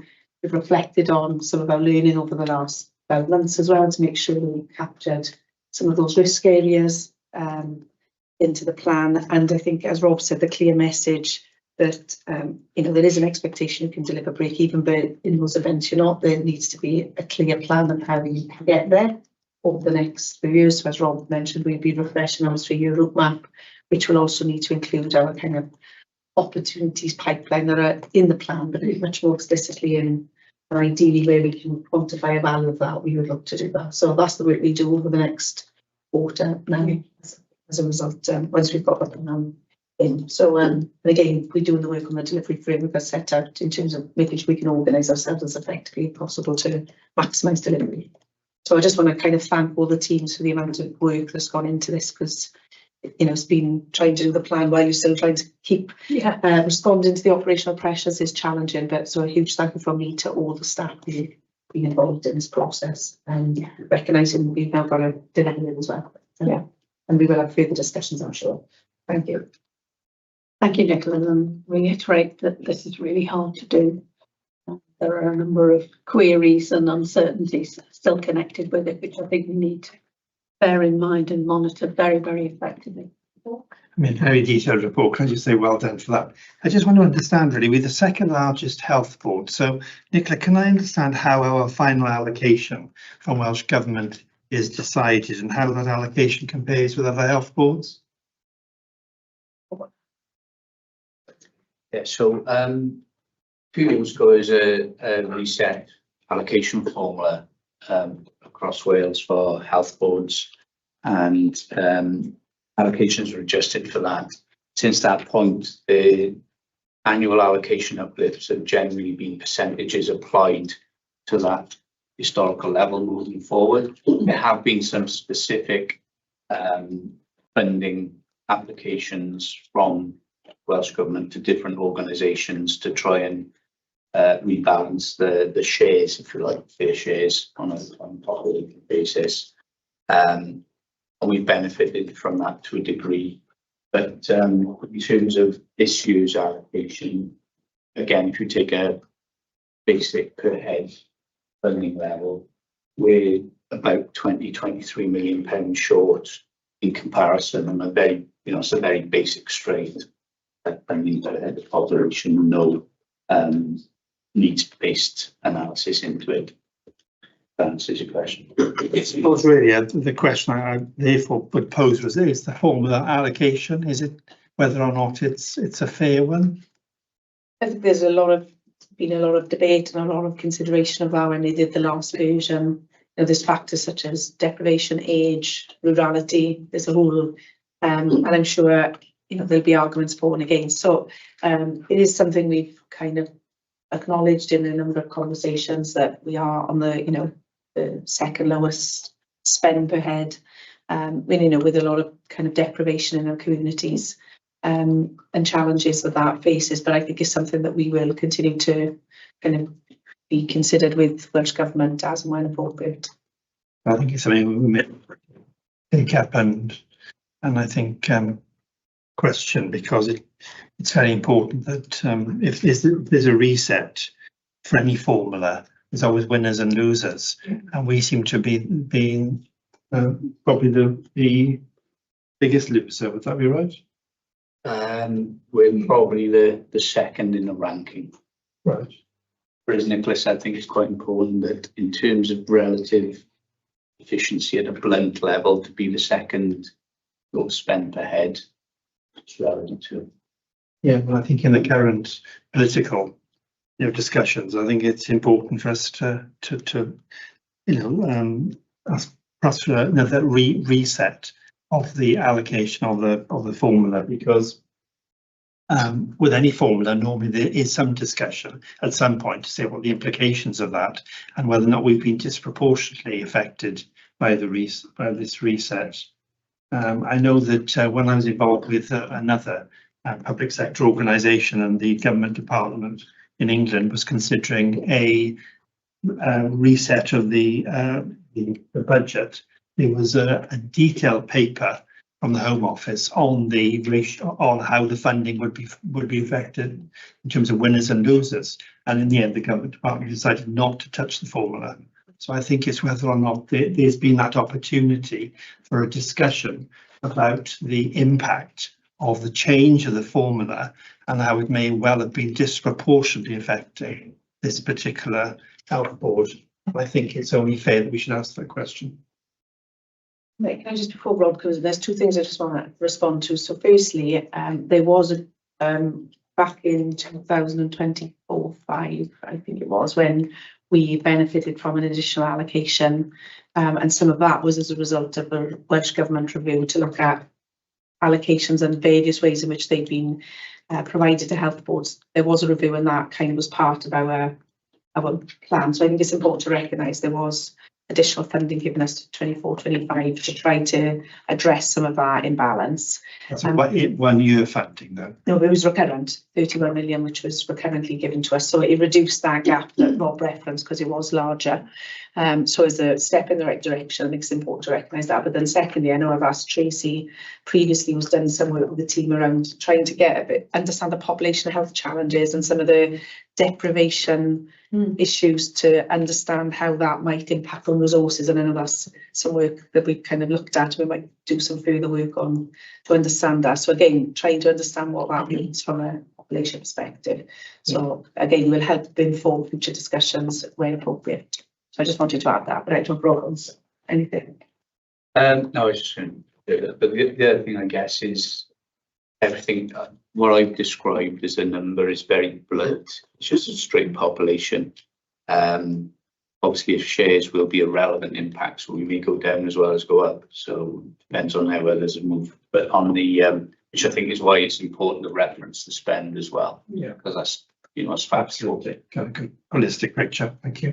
I think as part of our response to an IPP, I pointed out that these concerns from the Health Board, and we largely reviewed, because the previous formula had been in place for a very long time. It was very scientifically created. Yes. Back in the 2000s, and it was the adjustment still legitimate? Got to question.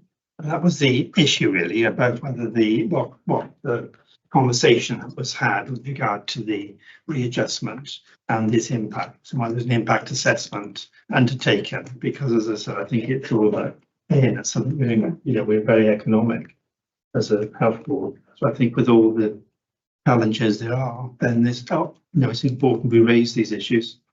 Yeah. Thank you. Neil? Just a couple of observations, really. First of all, I'd like to reiterate, I think, the tremendous amount of work that has been done to get us to this point. And thinking about that in terms of that work not only being valuable today, but also over the future going forward, because I'm sure that as part of this work, there have been multiple learnings, multiple expansions of team planning and financial capability. So I have really two questions are built on that premise. First of all, will this sort of financial focus around cost savings become business as usual, so that it's actually a vehicle or a capability that we can leverage going forward? And secondly, my second question is, clearly we've got great dependency on delegated budgets being strictly adhered to within this plan, and I would just like to ask what assurances we have that the board is able to ensure that those delegated budget allocations are met. So two questions, but I'm not quite sure whether. Well, there's one we're coming to, so we'll reserve that. Yeah. Well, Yeah, so in terms of the culture of cost control, I think there's so we've been quite successful for 12 years, but I do think we've talked about it before, and the need to refresh and get the communications and out again. Almost feels like we need to do what we did about 18 months ago, 12 months ago, in terms of hearts and minds, very much so, particularly in terms of this or the old financial year, where we've had a lot of spot funding, non-recurrent funding for elective care, which may sort of staff on the ground may not be seeing that message consistently around don't spend sort of thing. So it's definitely something we need to do around that, again, as a refresh. We've been requested by Welsh Government to run a review of our what they call grip and control. I think we've got good systems of control, and you won't, I think, be hard pushed to find anybody operating outside of those. But the phrase a big finance firm mentioned in the session as Doffs recently, the quality of the compliance with that control. So yes, you can buy item X for £10, but you could buy item Y exactly the same purpose for £6, but both are available. That's a very basic example. So I think that thrift mentality we need to revisit and really sort of drive that through our hearts and minds again, which we've literally got intentions to do that, something which has started. Sorry, what was your next question? no, we'll hold it down until budget delegation. Okay. Did that fully answer your question then? Yes. Yeah. Thank you. Well, yeah, thank you, Chair. Well, I've got to obviously to say thank you to the team for developing such a huge and complex plan, especially in the financial sector as well. My question really was on the performance and impact assessment that you had mentioned in your report. And you had mentioned that out of the 20 ministerial delivery expectations, 16 are expected to be delivered. So that's quite a good positive position to be in. I'm just wondering that the other 25%, which perhaps obviously with understandable reasons and resources, we are not perhaps going to reach to that target. How are they going to be impacted over our de-escalation objectives, and whether or not there could be something that we can do to enhance it to help us to get that de-escalation down? So yeah, good question. So in terms of those that we're not explicitly able to deliver, and just for context as well, some of those are kind of like binary in terms of you will put this framework in place, and then some are you will deliver this level of quantified performance. So they're a bit of a blended kind of list of things. But in terms of the specific bit about those we're not and what they'll do to our to escalation. So we assessed the urgent emergency care metrics as one of those that we are not able to deliver what's in the national the national standard. However, we are committing to deliver our de-escalation criteria. So that's where our focus, and obviously if we make those improvements, we won't stop and like sit back, we'll continue to make the progress. But our absolute focus is on those de-escalation criteria. And in order for the plan, I guess, to be credible, and it would, you know, going from being in escalation and having not hit the criteria previously to putting in a plan that recognising all of the constraints and challenges we've got in that system goes from where we are to completely delivering everything, maybe question in terms of the credibility of it. So the real focus is on achieving and sustaining the de-escalation criteria. So that deals with two of the ones that we are, because the commitment is around the de-escalation criteria. And then the others are in that planned care space. And again, one metric, and we're saying no, but I think it's important that, you know, for the 104-week waits, for example, notwithstanding we don't want anybody to wait that long, and we'll do all we can to bring those numbers down. It's only in a defined number of specialties, so lots of specialties will be able to deliver that.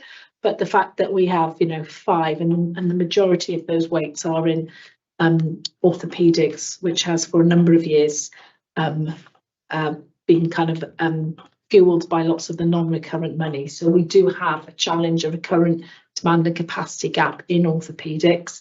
Hence some of the work we're doing with the region on a regional plan around how we can work together differently. So even within those that we're saying we're not achieving, we are committed to the de-escalation criteria and or making progress and delivering that metric for many specialties, just not the kind of some of the higher volume surgical ones.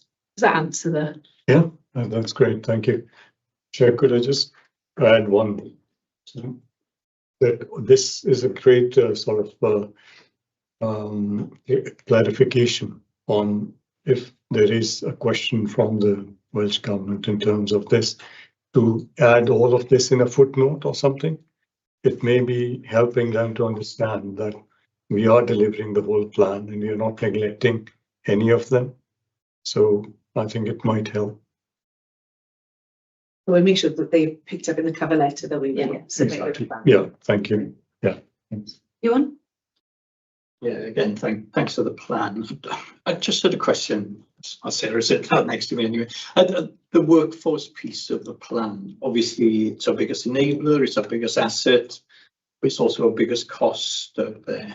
And our workforce went up by 3.5–4% last year. And we've got issues in terms of an aging workforce, et cetera. So what's the trajectory of our workforce next year, and how much of that is baked into the plan? And obviously we come on to the performance reports later on, and we're off the graphs on where the trend lines are those. Where are we going with workforce next year? What's baked in? Where are we recruiting? Where are we not going to recruit? We're expecting another 3.5% increase in workforce, et cetera. And I'm not getting a sense of that from this at the moment. Yeah, so within the plan, there is a level of detail in terms of employed workforce. So, for example, there's investment, I think, in around just under 22 full-time equivalents across various schemes that we've made decisions to invest in. And that's specifically around substantive workforce. There's also a savings element, which is around reducing by about 65 full-time equivalents, but that is shared across variable pay and employed workforce. So that's all contained within the plan, and that's within some of the savings schemes which Rob referred to earlier. There's also a projection around reducing our variable pay costs. And that's working around recruiting to our vacancies. So some of that growth, which you referred to, Ewan, has been led from significant success with recruitment campaigns, specifically around registered nursing, allied health professionals, and the medical and dental workforce, and healthcare support workers. So that will all inform in terms of where we project our workforce position to be. Okay, so if we will look forward from a year to date, what do we think our number of workforces will be?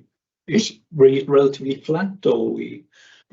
It depends on different elements that happen across the year, in terms of how we might fill our remaining vacancies, for example. But I think in terms of general kind of movement, it should remain pretty steady, but that will be subject to any further investment decisions that are made along the way, any other funding that might become available to do things differently. And what I would expect to see is our variable pay reduce further in respect to the plans that are contained within the IMTP and their reference within the enabling actions, which we've referred to previously in the IMTP. Okay, so we got 13,717 at the moment. Do we know how many vacancies we've actually got? Copy it. Test you on this one. Yeah, so we've got around, and this will be subject to flex and change across the year, and we'll also be guided by the regular reviews that we do, for example, of our staffing, specifically for safe staffing levels with nursing and safe staffing with our medical workforce. But we've got around 35 nursing vacancies. Bear in mind they're in our rostered areas. We will have a few more in our unrostered areas. 80 healthcare support worker vacancies and about 75 medical vacancies. There will be other vacancies that we have in other staff groups, but those are the core vacancies that we target because we know they mainly drive our variable pay. Okay, so about 13,950, somewhere on that figure is what we think. I haven't shared some of the other vacancies that we will have across our system, but happy to give a detailed report. Yeah, okay, so yeah, but we, you know, our aim is to make more progress in terms of our workforce efficiencies. So making sure that we reduce our sickness absence, making sure that we tighten our controls. Rob has already referred to the grip and control framework. And also making sure that we improve our rostering performance, which has made improvements over year that there's more to go at. And within the enabling actions, there's also more to go at in terms of around job planning and also making sure that we do everything we can to support people working at top of licence. So about 13,950, 14,000 employees by the end of the year. I will share with the board at a different time. Okay, but that's obviously built. As I'm trying to understand is it's built within the plan. Yeah. Within the plan, there will be the NDS that sits behind it, and that will have all the detailed figures and with informal projections. And when we come later to talk about the performance framework, you'll see the dotted lines, and those dotted lines from the performance framework later have been informed by last year's IMTP. Okay. So the MDS, just to build on that, the minimum data set is the really detailed Excel spreadsheet with lots of tabs and with the granularity on activity figures. There's also the finance information and workforce numbers. So they set ever it's a challenge, it's an ongoing exercise to keep making sure when we make decisions here, we've gone back and changed all of it. So it's that sheet with those projections will then feed into us, as Sarah said, the report for next year that we'll track against the line. Yes, we'll be able to see sort of as real time, be able to see on a monthly basis the extent to which we're delivering those trajectories. Can I just ask about risk? When we went into last year, we said we'd break even, but there was a £25 million risk. This year, we've got one risk that we've identified, namely the Welsh Risk Pool, which applies to every single health board in Wales. But we're also going to basically go in with an overspend that is equivalent to this year and where we've got to. So what's the risk on top? What are the uncontrolled expenditures that we expect, like CHC?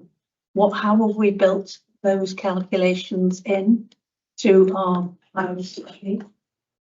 So in terms of our big spend areas, if you like, which are a degree beyond our discretion, So prescribing and CHC in particular, the two big drivers. We used our local knowledge of growth in terms of volume demand and expected inflationary uplift levels. We tested those with, they were part of the points I mentioned earlier, and with the testing with peers across Wales, other health boards, and we're in sort of the mid-range of estimates around that. They are a significant part of driving about £28 million in new costs in year, including non-pay elements. But at the same time, there's potential there for making savings as well. Yeah. Which we do usually do quite well. But obviously, there's the question now around we've done very well with our savings achievement over the last few years. It's naturally going to get harder, so we do have to dig deeper. In terms of the plan, so the plan number of £43 million includes the Welsh Risk Pool and assumes that will be a cost to us. The risk for us, I think, is that I'll come back to the 3 points I mentioned earlier, whether we get digital funding, the level assumed of £6 million. In our scrutiny meeting with Welsh Government colleagues, that was not something that we were advised to remove. So there's an optimism around that. And there's elements of some of our digital costs that to a degree are not within our discretion either, because they are business continuity essential systems, just very basic. And in terms of, I think our biggest risks are going to be achieving savings to the full degree, even though it is broadly in line with what we've delivered previously, but getting the cash out. Yes. Because these are cash costs that need mitigating. I've mentioned drugs, which are well drugs. The other elements are our normal level of risk around operational pressures. So, for example, this year we built in an assumed winter and urgent care pressure funding of £3 million.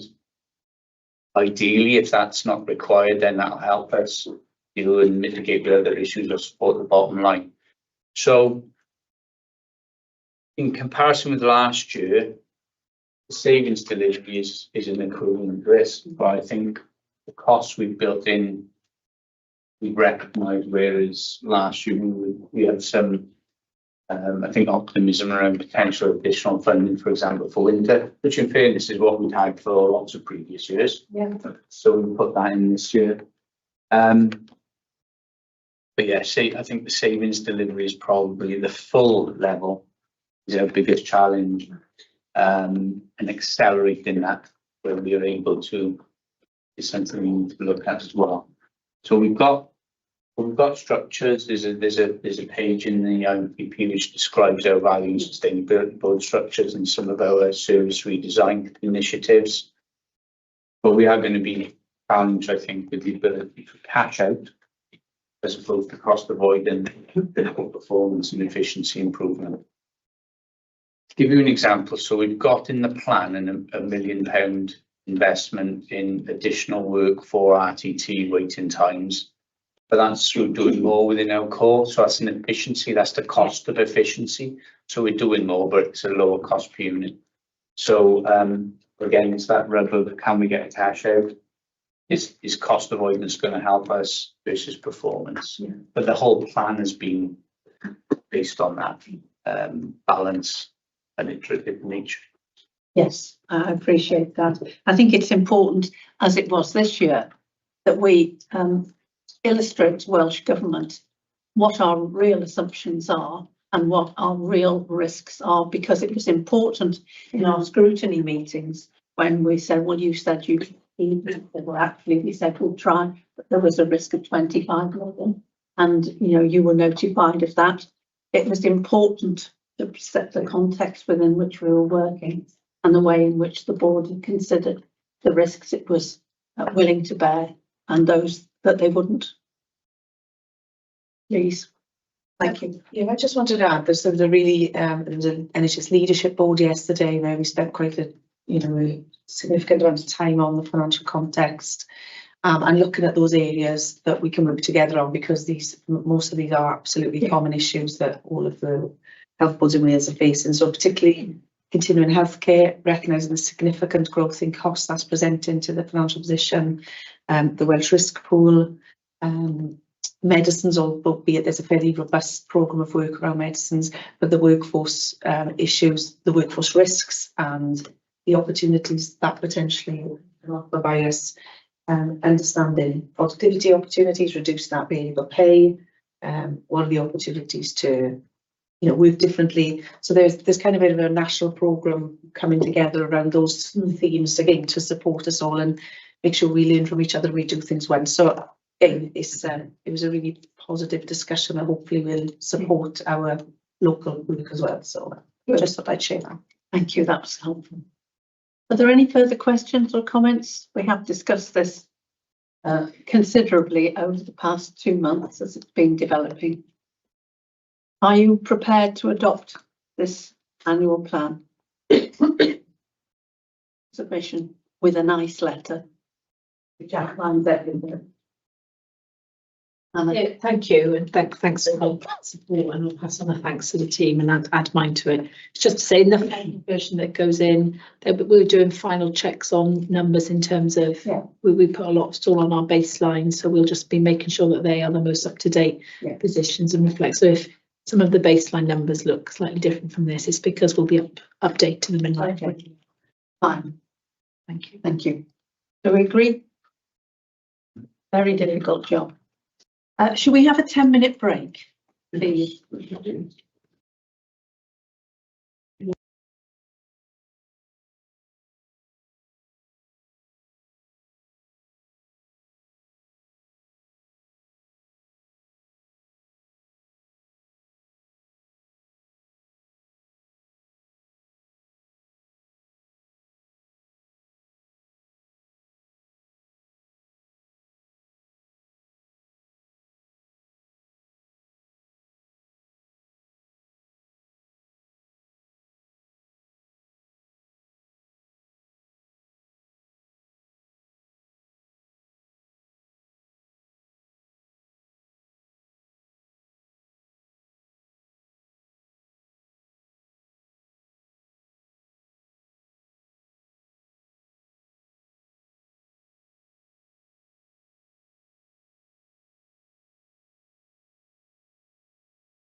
delegation. Thanks, Anne. So the paper is hopefully quite straightforward in terms of, like with our SFIs and best practice, we need to establish delegate budgets for the new financial year. As part of that requirement, we've got to establish those budgets within our funding envelope. So the paper describes, in line with our IMTP assessment of income funding assumed at £1.952 billion. That includes the digital funding, which we touched on earlier, how that would then be proposed to be delegated. So at a high level, the proposal is rollover recurrent budgets for delegated budget holders continue to be applied. And they will. Yeah. We have to, through a direction of the allocation letter through Welsh Government, pass through the 1.11% that we had through our long-term agreements to NHS providers. Pardon me. And that's approximately £8 million. So that will leave a budget plan of £40 million in reserves. Those reserves are not free, they're not a contingency, they're a reflection of our assessed commitments to part of the IMTP, yet to be formally determined where they will land in the delegation. So key points to note is the budget rollovers for each delegated budget holder in the plan. LTA uplifts have been delegated through as well as directed. The balance of reserves, there's no contingency reserve being held. Other point to note is in the context of our IMTP, we are forecasting a deficit. We may have to revisit our control framework and establish spend control totals where budgets are overspending, recognising that corporately as a health board, we are expecting to overspend.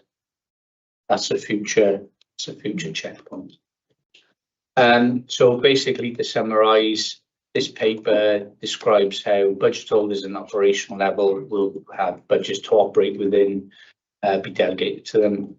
It's in compliance with SFIs and financial control procedures around budgetary control, and provides budget holders with an operational budget to operate, within. Thank you. Thank you, Rob. Are there any questions to Rob? Akbar? Yeah, thanks, Chair. Thank you, Rob. I think I just wanted to get some more insights and assurances from the budget control side of things. The divisions that have been allocated the budget, what chances or what controls or what governance mechanisms we are having if they're not overspending or they're asking for more, because I think there's no room, as you said, there's no contingency at this point in time. So how are we ensuring that your teams are actually working very closely with the divisions to make sure there's no overspend and possibly they're working towards the savings? Yeah, so that's actually a very big question. In terms of our overall mechanisms of control, we've obviously got our schemes delegation, standard financial instructions, a plethora of financial related control procedures, but also workforce related control procedures and procurement control procedures. So in terms of design, in simple terms, every budget holder is expected to operate within their means. There's a monthly cycle of review expected by each budget holder. I have a finance team that is delegated out to or distributed around every division and corporate area. So those teams, if you like, perform that financial support and answer checks, but they don't spend the money, which is the key point. They aren't the budget holders. So they're there to provide advice on what's best value, what's allowable, if you like, within the rules. So all budget holders, before they're allowed to be a budget holder, have to go through the budget holder training pack. We provide lots of support in terms of training, various different types of training for budget holders to make sure they know how the system operates, what the expectations of them are. At the high level, when we set these budgets now, there will be delegation letters issued. Those delegation letters will include financial piece, the workforce piece, and the performance expectation piece. So it triangulates to that. Where budget holders are struggling to live within their means, then the expectation is, because it's delegated through tiers. So what you'll see in this paper is the cut that goes from the board, the directors, the divisions. It's a bit more complicated, but that's how it works. And then divisions are expected to allocate and delegate further as appropriate to their teams. And then ultimately, if a particular team or directorate lower down in that structure is struggling, the expectation is to escalate and see if a step up or a couple of steps up, those delegated budget holders at that point can move around in terms of achieving needs and priorities put on that. If I use a division, that's an easy example.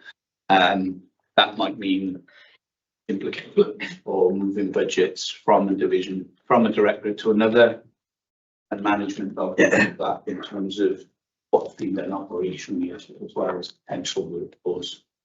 So that's how it's intended to work, and it can get escalated up if it becomes enough of an issue. Then potentially it'll go up beyond and go to director level.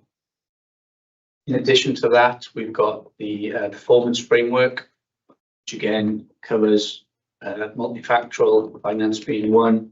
Got set triggers for that. Again, that'll generate an escalation response where we use a division, but it's not only division, so budget holder will be called to account for their position and describe the solution going forward in terms of recovery plan. So that's the structure in very summary terms. Lots of support in terms of the value and sustainability board structures we've got. So I lead on non-pay, so I've got representatives of all divisions and departments that attend that monthly, where we can help support, identify opportunities, share good ideas. Likewise, we've got other structures, and workforce, industry design, CHC prescribing, and drugs. So there's quite a bit of wraparound and wider support for budget holders. Well, thank you for that. You know, it's a challenge. It is. Any further questions? Are we happy to approve the proposed? Oh, sorry. Sorry, I know it's a bit late into it, so I'm hoping I'm not going to ask a couple of questions on it. Yeah. In terms of that process and the support process, has anything changed from last year? I'm going to defer to Hannah, but I think we've probably established a different reporting mechanism, haven't we, for escalation? Yeah, so we've, if you recall, we signed off the new performance management in September. But now needing to, with the new plan, kind of apply that in, say, Nanga, in like fully, when we've got new domains and new levers and opportunities within that framework to do to have slightly different responses. So I've talked about it before, so there's an option within that framework now for as the divisions, but divisions or corporate teams in escalation to come into relevant committees. It's a quality issue, or it's a finance issue to MP. So we do have I think a strengthened now framework which we can apply to the new system as we go forward. Yeah, because obviously last year, we did exceed budgets in a number of areas, if not all areas, kind of thing.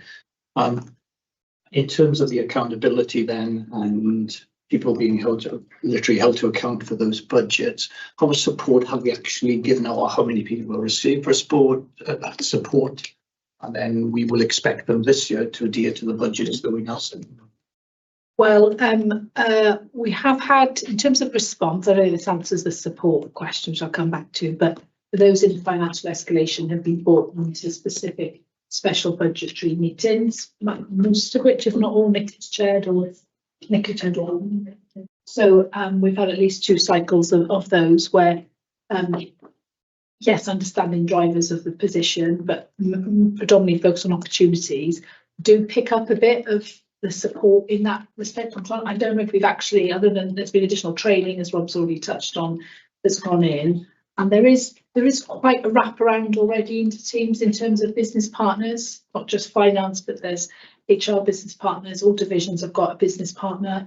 So there is support from the corporate areas going into those kind of escalated areas.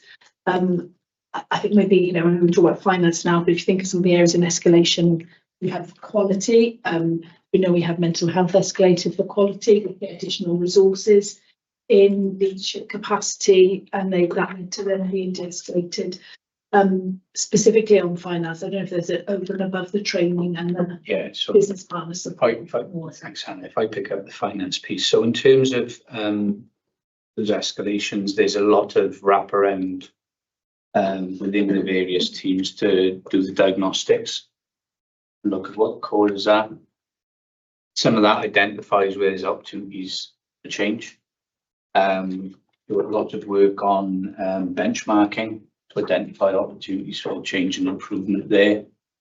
But again, I'll pick up the non-pay piece. So there's a lot of stuff nationally. We'll issue budget holders with things like their top 100 purchases by type.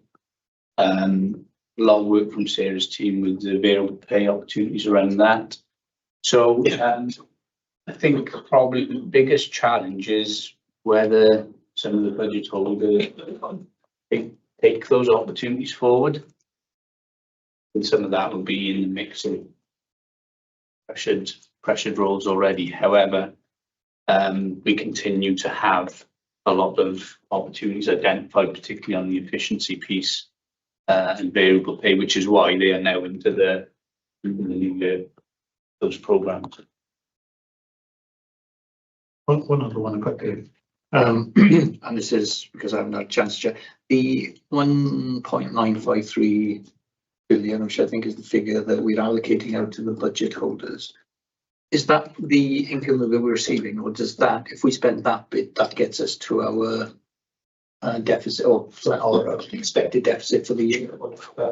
Yeah, so the 1.952 is our total assumed income. There is a £6 million assumption around digital funding, so you could say that's a risk. We've covered that earlier. What we're delegating out with what we've got in reserves, which are earmarked for specific commitments, will get us to balance. So if we spend that income and then we only spend that income, we will be balanced. Yeah, that's the piece so that's my supplementary question then. Are we not setting people up for failure to a certain extent? Because if they spend what we expect them to spend in the budget, or so if they only spend this, then we're going to balance. Great. So we are setting people up almost to exceed their budgets and then come back to our expected deficit. So my expectation is that people are going to fail at this level anyway, aren't they? Potentially. However, we can set budgets in excess of our funding. In previous years, we've established negative reserves, which is not something I'm a fan of and wouldn't recommend. And interestingly, it's been commented on by Welsh Government not to do it as well. So I'm in favour of that, which is where really the issue of control total comes in terms of what we would expect budget holders to spend within the plan. The confounding factor at this point is that we still have savings to be confirmed towards those control targets. So in order for people to at least start operating in a new year, we've applied the funding we've got. Okay. I thought what are people actually aware of is that do they know that we've set a budget for the organisation that exceeds that spend? Aware of, no, that is your budget and that's what you So when we set the ITP process, the exam question to budget holders was, what can you deliver within your year budget? We haven't yet formally, because of the iterations, there's been updates, but we haven't formally given to each division as such their concluding budget, because that'll follow today. But it has been, people have been made aware of broadly what the direction travels. Okay, so of that 1953 then, each division's budget that they can know about is what adds up to that. Yes, in the schedule, it's in the schedule. Those values were shared as part of the ITP process. Okay, but nobody knows that the actual organisation is going to see or where. People have been informed that we're likely to be in an overspend position in savings required through the whole ITP process. What we haven't done is concluded, because that's following today. Okay.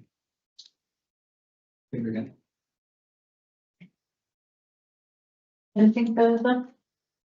To Rob's point of view. So all of the divisions and all of they all know that what our latest position is that we report into Welsh Government. I had a system leadership group for last where we reported the final position. As Rob said, we'll work through, this is the first stage budget set, and we will work through. So the division that's given 100 million to spend at the moment, are we going to tell them, no, actually your budget's going to be 103 million? At the minute, they know their budget is what their budget is, and they should be continuing to work towards that. That would be a message they've had, even though they've currently got a forecast that's greater than that. So the current message is. Yeah, I'm trying to work out in my head what they're being measured against. Is it the 100 million they currently got, or is it the 103 million that'll take us to the overall deficit, or is it the 100 million that will get us to balance? Yeah. So they'll be measured against the budget we've delegated. That's where their variance will be measured against. In terms of performance assessment, this is where their control totals come in. So we might then acknowledge, so okay, you got 100 million now, but we're going to give you a total of 105 and really hold to account on that. That's the phase we do next. At this point in time, they work in the current budget, albeit there's big deficits alongside that. Are we happy to approve this paper on budget delegation? Yeah. Thank you. 6.1, the strategic equality plan annual report, please. Thank you.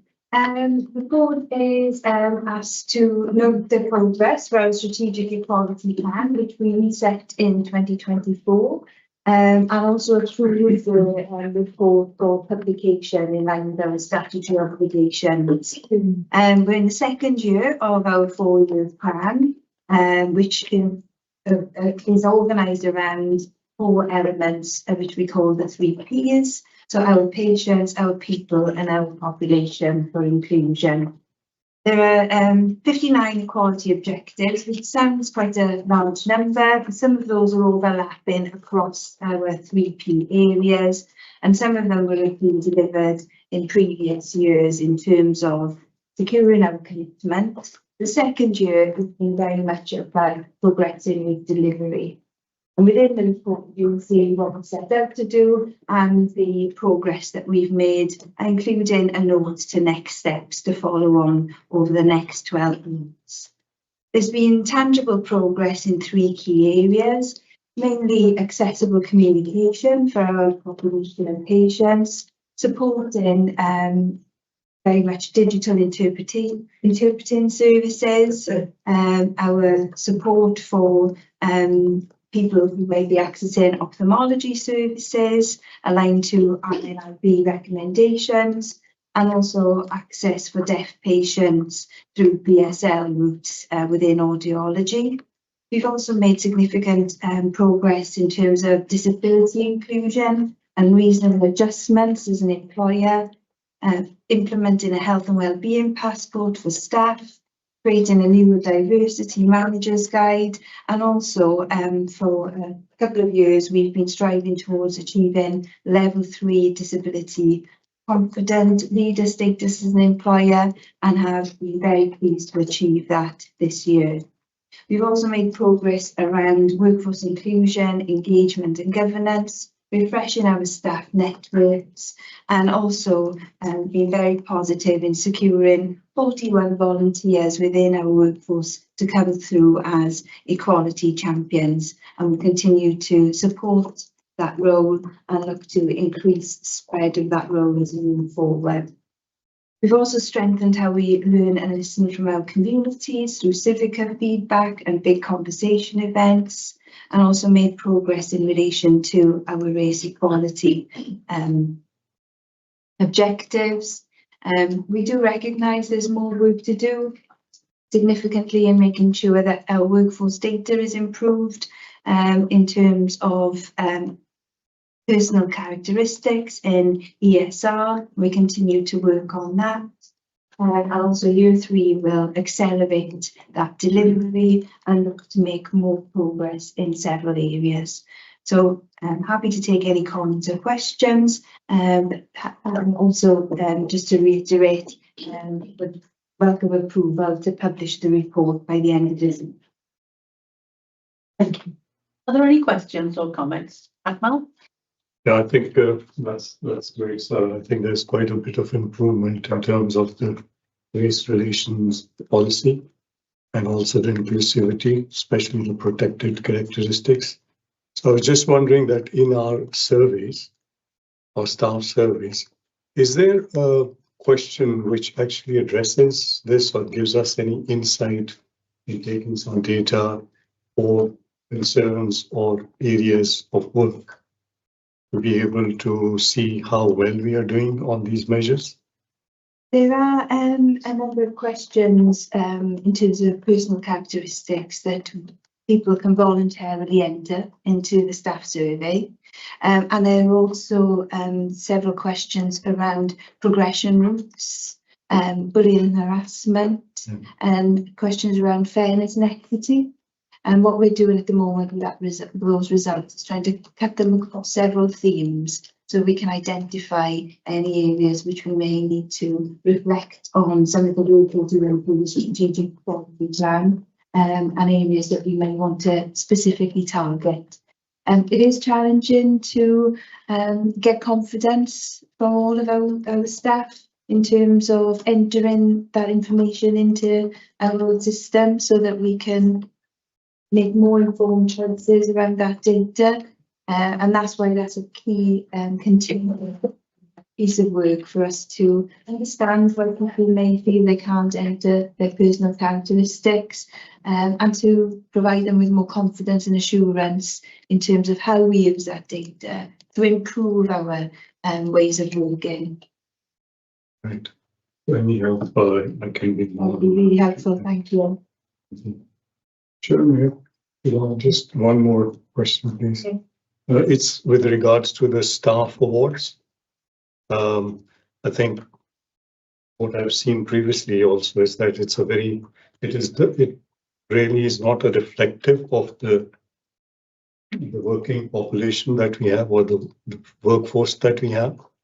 So I was just thinking that this year, for example, what measures can we do to get people from ethnic minorities or disability or other communities to come forward to be reflected in the staff awards? So is there any plans for that as well? I think our submissions, I think we'd have to go maybe look at it in more detail, but last year and particularly the year before, our winners and our runners-up, I would say, were very reflective of our workforce community. There is probably more that we could do, Akmal, to make sure that people feel inclusive and included. And some of that is really helped through the reverse mentorship scheme that I've been fortunate to participate in. And I do think there's that. Some of the conversations I have had is about that invite to come forward, not specifically talking about the staff recognition, but other areas. So I do think it's an important point. But I would say with our winners and our runners-up, which is all silent in relation to any protected characteristics, but we have had some reflections on a diversity of our staff, good inclusion, from our internationally educated recruits, good inclusion from our local population, and that's been across race and disability.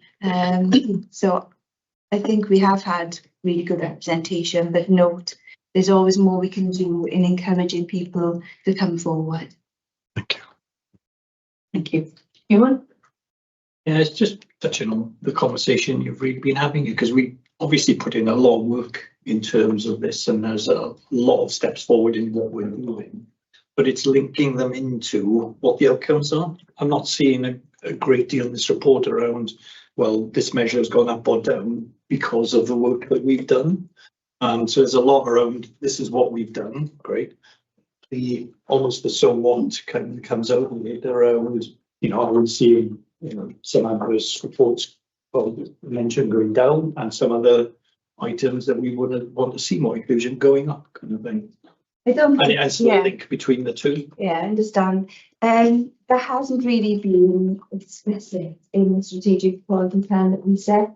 What we will be doing during the end part of year 3 is starting our consultation with the next 4-year plan, so from 2028 and beyond. I think that's a really important point that we feed that in, because it does feature very much into the reporting that we undertake on our Welsh race equality standards. There are measures in there around data collection, performance around HR processes, performance around career progression. So I think that would be something we could really bring into more detail for our next round of reporting. We're more certainly be more tangible with outcomes in our next strategic equality plan. Because obviously we've got those kind of statutory duties that we have to adhere to, but obviously then we just discussed we've got the financial risks coming at us, and obviously a lot of work goes into this, and you know there's a cost, whether it's resource or actual pounds out the door. And I think there will be a point of, you know, not so much justify it, but we need to show that there is a measurable outcome and an improvement for us out of the work that we're putting into it. And much of that will be around considering the impact in terms of experience people have, so staff experience, but also linking in with patient and population experience, noting back the Llais report, those 8 main areas. The 8th one was certainly around that inclusion, so we can wrap those up in different ways in our next plan. And obviously they're all measurable to a certain extent, even if it is through a survey of some kind, of saying, you know, what was your experience like? Are you having a better experience or worse? You know, we should be able to measure all of these things so we can show that there is improvement from the investment that we're putting into it. Thank you. Any further questions or comments? Thank you very much. Are you happy to publish the reports? Thank you. I'm very pleased to note that the Disability Confident Leaders accreditation. Yeah. Thank you. Thank you. Okay. Maternity neonatal national assurance assessment, and please. Lucy going to start, and then I'm going to come in. Thank you. So this paper is for noting, and it describes the key findings and recommendations of the National Assurance Assessment of Maternity and Neonatal Services across Wales. The report is called The Path to Safer Beginning in Wales and was published last month. Led by Professor Sally Holland, and there was wide engagement with women, parents, families and staff in all health boards, including in IRF7, as well as leaders in Wales. And Chair, you and I were part of the national stakeholder panel, weren't we, as part of this work? And as a wide engagement, the report covers a breadth of issues around maternity and neonatal work, including safety, culture, policy, governance and workforce. The paper notes the national findings and also describes the roadmap for transforming care in this space with 8 priorities, which you can read in the paper. I won't go through each one in detail, but those recommendations have been accepted by the Welsh Government with several commitments, including establishing a national strategic oversight board to coordinate improvements across the care in Wales, real-time safety monitoring systems, and national service specifications for maternity triage, for induction of labour and perinatal and mental health pathways. So some key areas of work. The paper itself describes the national data in the report, which cites the fall in spontaneous labour across the country. And I think that reflects some of the conversations we've had here about the increasing intervention we see in maternity care in Wales and the complexity that we're dealing with. In terms of our local data in the national report, there is comparisons across health boards. We can see that there are some areas of strength in terms of our stillbirth rate and neonatal mortality being lower than average. But there are challenges in terms of what we know in the comorbidities, the birthers who are coming into the health board base, and one of those findings are the BMI greater than 30 being much higher when compared to the national average. There's some improvements to be made in areas again that we're aware of, such as breastfeeding. And so this paper gives us a preliminary assessment of those recommendations in the national report and sets actions clearly to support the work. And Jenny's going to go through those recommendations in more detail. Thank you, Seema. So the report has noted a number of areas of strength from a national perspective, and we need to stress this is a national report. The strength really focused on that compassionate and personalised care, the staff commitment to women and their families, and those positive examples that do exist around community engagement, supportive care environments. There are challenges that have been identified in relation to staffing and skill mix. There is a variation in triage and induction labour and care processes, and that has led to some inequalities and safety risk.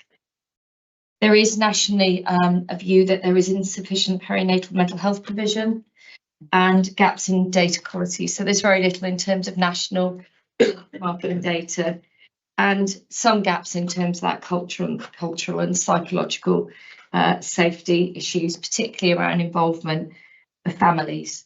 So 8 priority areas have been identified, and those are listed within the report. So you'll be able to see what those areas cover. So that covers from triage and induction, oversight of perinatal services. Nationally, the universal offer, the adequate staffing, mental health support, neonatal commissioning, which is important, reliable processes for adverse incident response and learning, and that deepened engagement to understand the need to improve outcomes. There is going to be a national programme of work, so there will be a national strategic oversight board that's not yet in place. They will look at introducing real-time safety monitoring systems, and there will be work on national service specifications for maternity triage, induction of labour and perinatal mental health pathways. There will be a national forum created which will look at sharing of best practice and improve national guidance for routine birth. So there is an ask of all health boards, and that is to make sure that our local improvement plans align to the 8 national priorities. And those of you that are on PQSO will know that we've had a maternity improvement plan now for about 3 years. And we've obviously been working with neonatal services on their improvements. And there is an ask around that standardisation of some processes, as well as enhancing that family engagement. In terms of where we are as a health board, we've included a breakdown of the actions and rated those for us as a health board. Most areas are amber, so further work to be done. The 2 red areas relate to UNICEF Baby Friendly Initiative. Now we do have, that's an accreditation system for breastfeeding. That's in place in health visiting, but we need to look to implement that in maternity and neonatal services. And that does come with some operational requirements and cost. So that will be something that we will look to work through with the division. And what the other recommendation that's read in here is outside of our control, which relates to the neonatal cot reconfiguration for Wales and the development of the transfer services. I just want to highlight our strengths and where we're green, because I think in Aneurin Bevan we've made a number of improvements. We believe we have a really strong perinatal mental health pathway. We have a number of mechanisms in place to support families during the perinatal period. We have a very strong perinatal mental health service that sits in our mental health services, and very strong working across the pathways between maternity, neonatal and mental health in that space.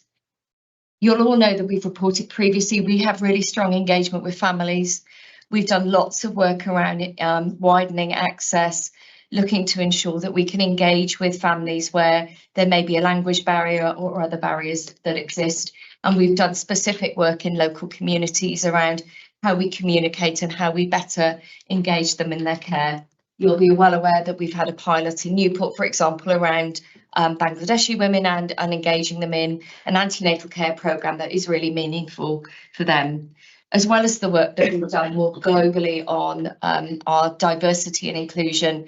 And you'll all be aware our maternity services achieved silver status with Diverse Cymru, which is we were the first in Wales from a maternity perspective. So there are lots of positives for us to build on from a maternity and neonatal perspective. We do have some areas of green, we've got lots of areas to work on, and obviously our red areas relate to those two areas that I talked about previously. So I'd commend the report and the assessment to you, Chair, and thank you. Thank you. Thank you very much. It was quite interesting being on the stakeholder panel, wasn't it, Steve? There were very, very diverse views. But I think that the one thing that I find is slightly missing from this report, and I'll probably be shocked for saying it, is there is no description of, given the populations of each of the health bodies, is what would be the ideal system for midwifery and neonatal care, because we're all terribly diverse, but there's nothing about that, and I feel that was an opportunity missed. I also thought that we would have our own report by now, which has been promised. So I think we've got to chase them for that, so that we absolutely pinpoint the areas we have to work on. You know, obviously, please continue to push the Joint Commissioning Committee to do effective neonatal commissioning, which has been slightly slow of late, and really does, on the back of this, need a sort of reassertion of what standard we're really aiming for here and how to provide it. That's what, for me, came out of our stakeholder group. But there were very diverse views, I found, which is quite interesting, really. Any comments or questions, Penny? Yes, thank you for the report. And I noticed that Aneurin Bevan had appointed a Band 8 midwife lead for governance and risk. And I just wondered what difference that has made for the outcomes in areas of concern. It's made a huge difference, actually, and that role works very closely with Tracy, who's in the room, and her team from a QPS perspective. So it's brought, you know, for us and for the service, it's brought some, you know, a bit of capacity. It's brought some focus, and actually, you know, it's a role that's working across maternity and neonates, but also trying to make sure that we've got those early responses. You'll notice in here there's a strong theme around trauma-informed pathways, making sure we have early communication with families, and I think it's a really important role for the future. Can I just go? Are you the only health board to do this, or I'm not sure whether other health boards have the role, but we perhaps it's an area you could advocate. Thanks. Helen? Just a comment. I think, yes, the overall report was very generic, wasn't it? Very lots of narrative, specific. So it'd be really important to get our own version as to what they actually thought of us, and where there may be gaps, and perhaps that would include what they think might be an ideal service. You've obviously very quickly managed to develop this action plan to fit with their recommendations. I just wanted to have an overview of who's actually involved in your senior leadership team. I presume it's multidisciplinary to help take these things forward. Yeah, so you will know that our maternity and neonatal services work in that multidisciplinary context. Obviously, Jane Beasley, who is the head of midwifery and neonates, she has led the piece of work, but it's very much managed at divisional level, and in that multi-professional environment, there is strong medical engagement, both from a neonates and an obstetric perspective. Thank you. Any further comments on this? We await our own report, which might be. I will chase. Thank you. Thank you, Jen. Okay, so we note the findings and the priority actions which we're already pursuing. We'll push for a copy of our own report so that we can lead the full action plan. And I feel this is a good starter for us that we can make progress on. Thank you. Okay.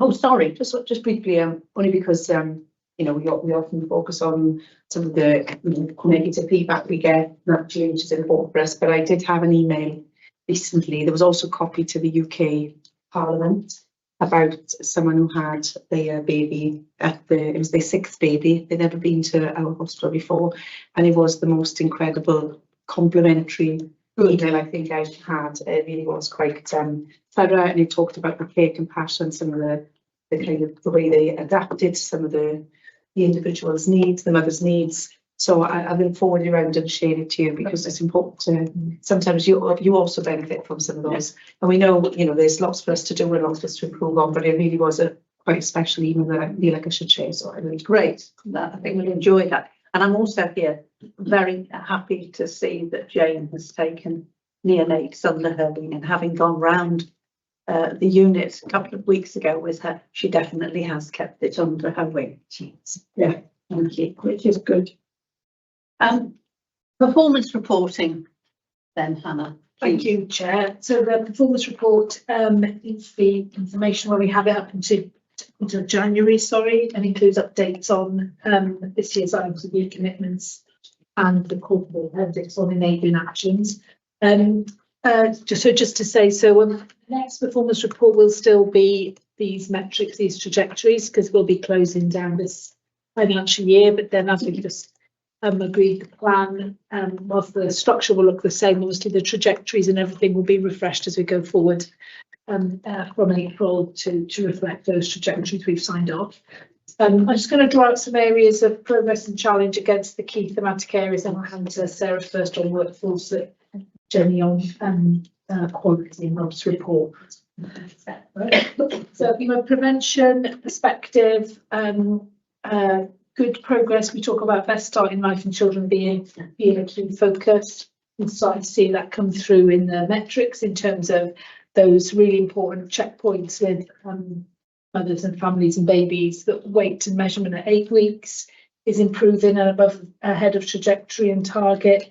Similarly with the physical examination at 6 weeks and newborn hearing screening. So these are all important measures in their own right, but that touch point with families at those key developmental times as well.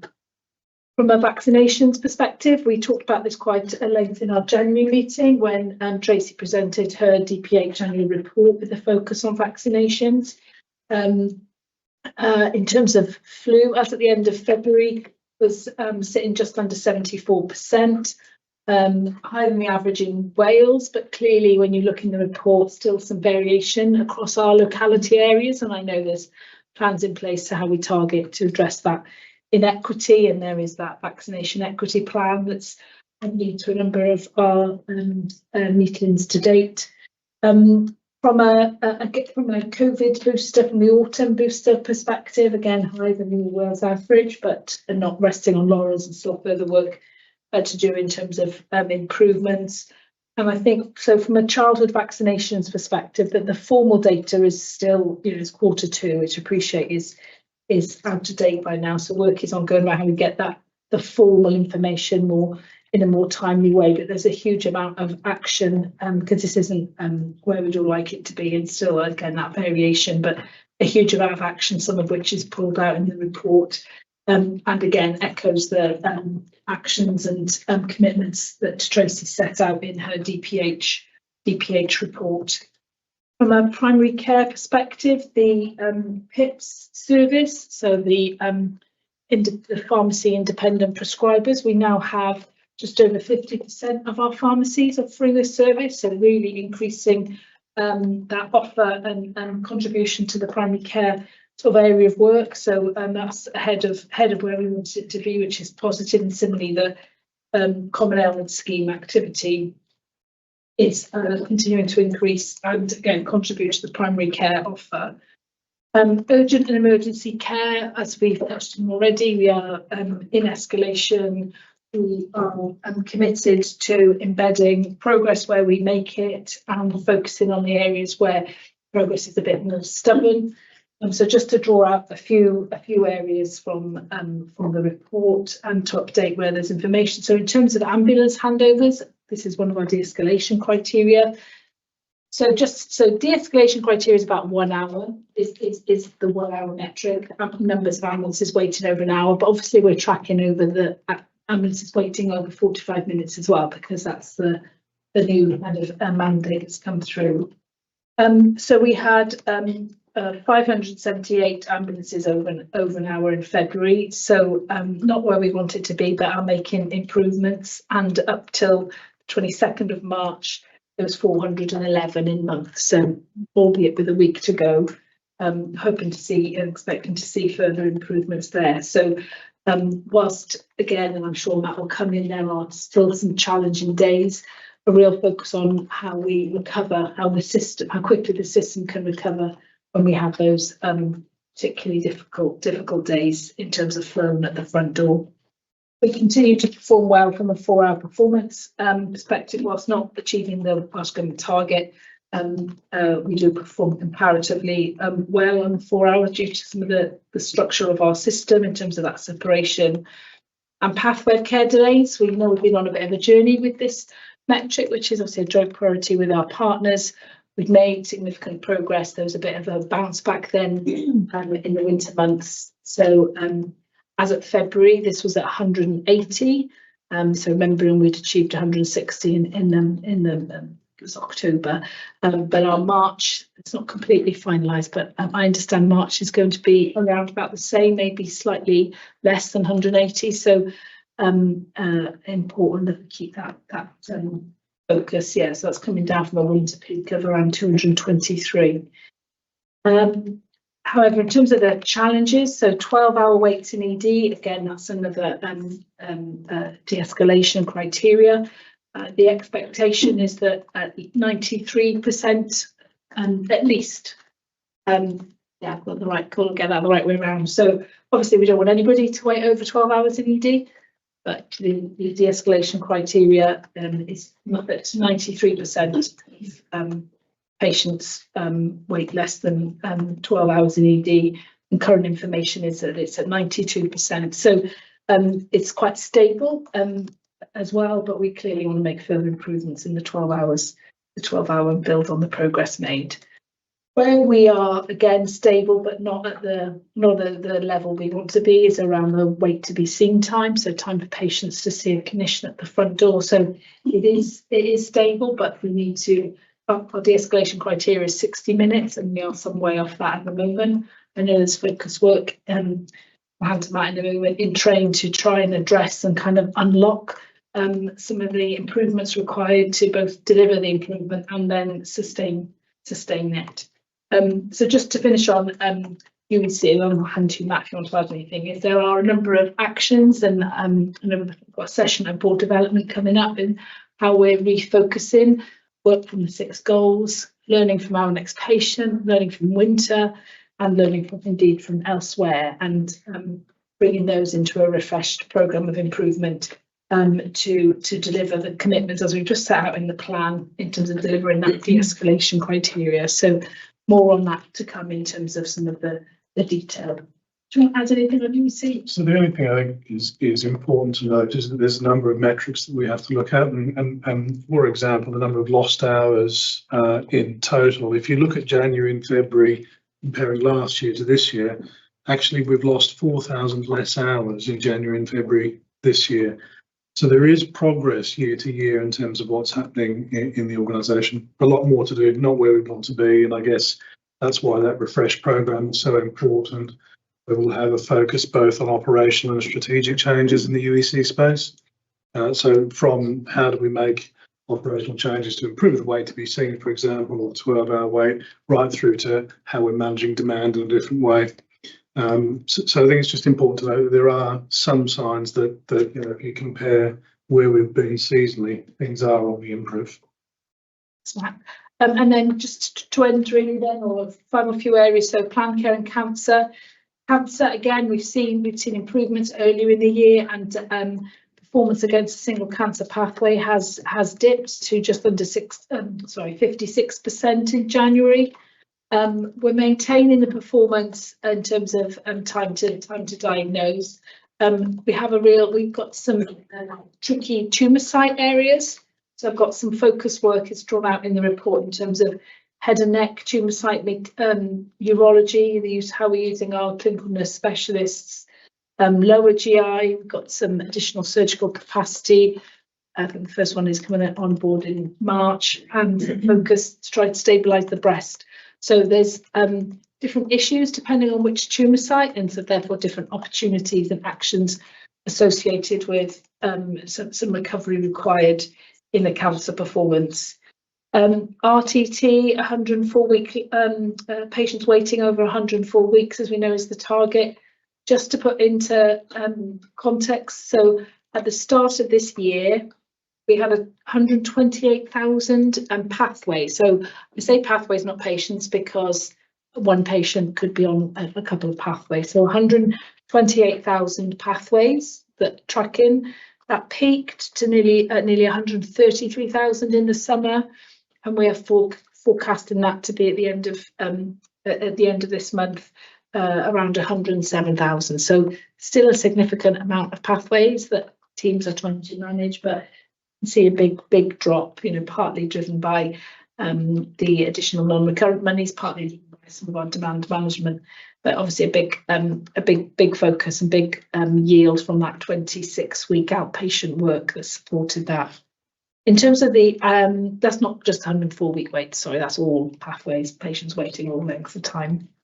In terms of the 104 weeks, the report is up to January, identifies 434 patients. In February, that was 287. And the current assessment of how we're going to end the year, remembering the target is 0, will it be around 30 orthopaedic patients?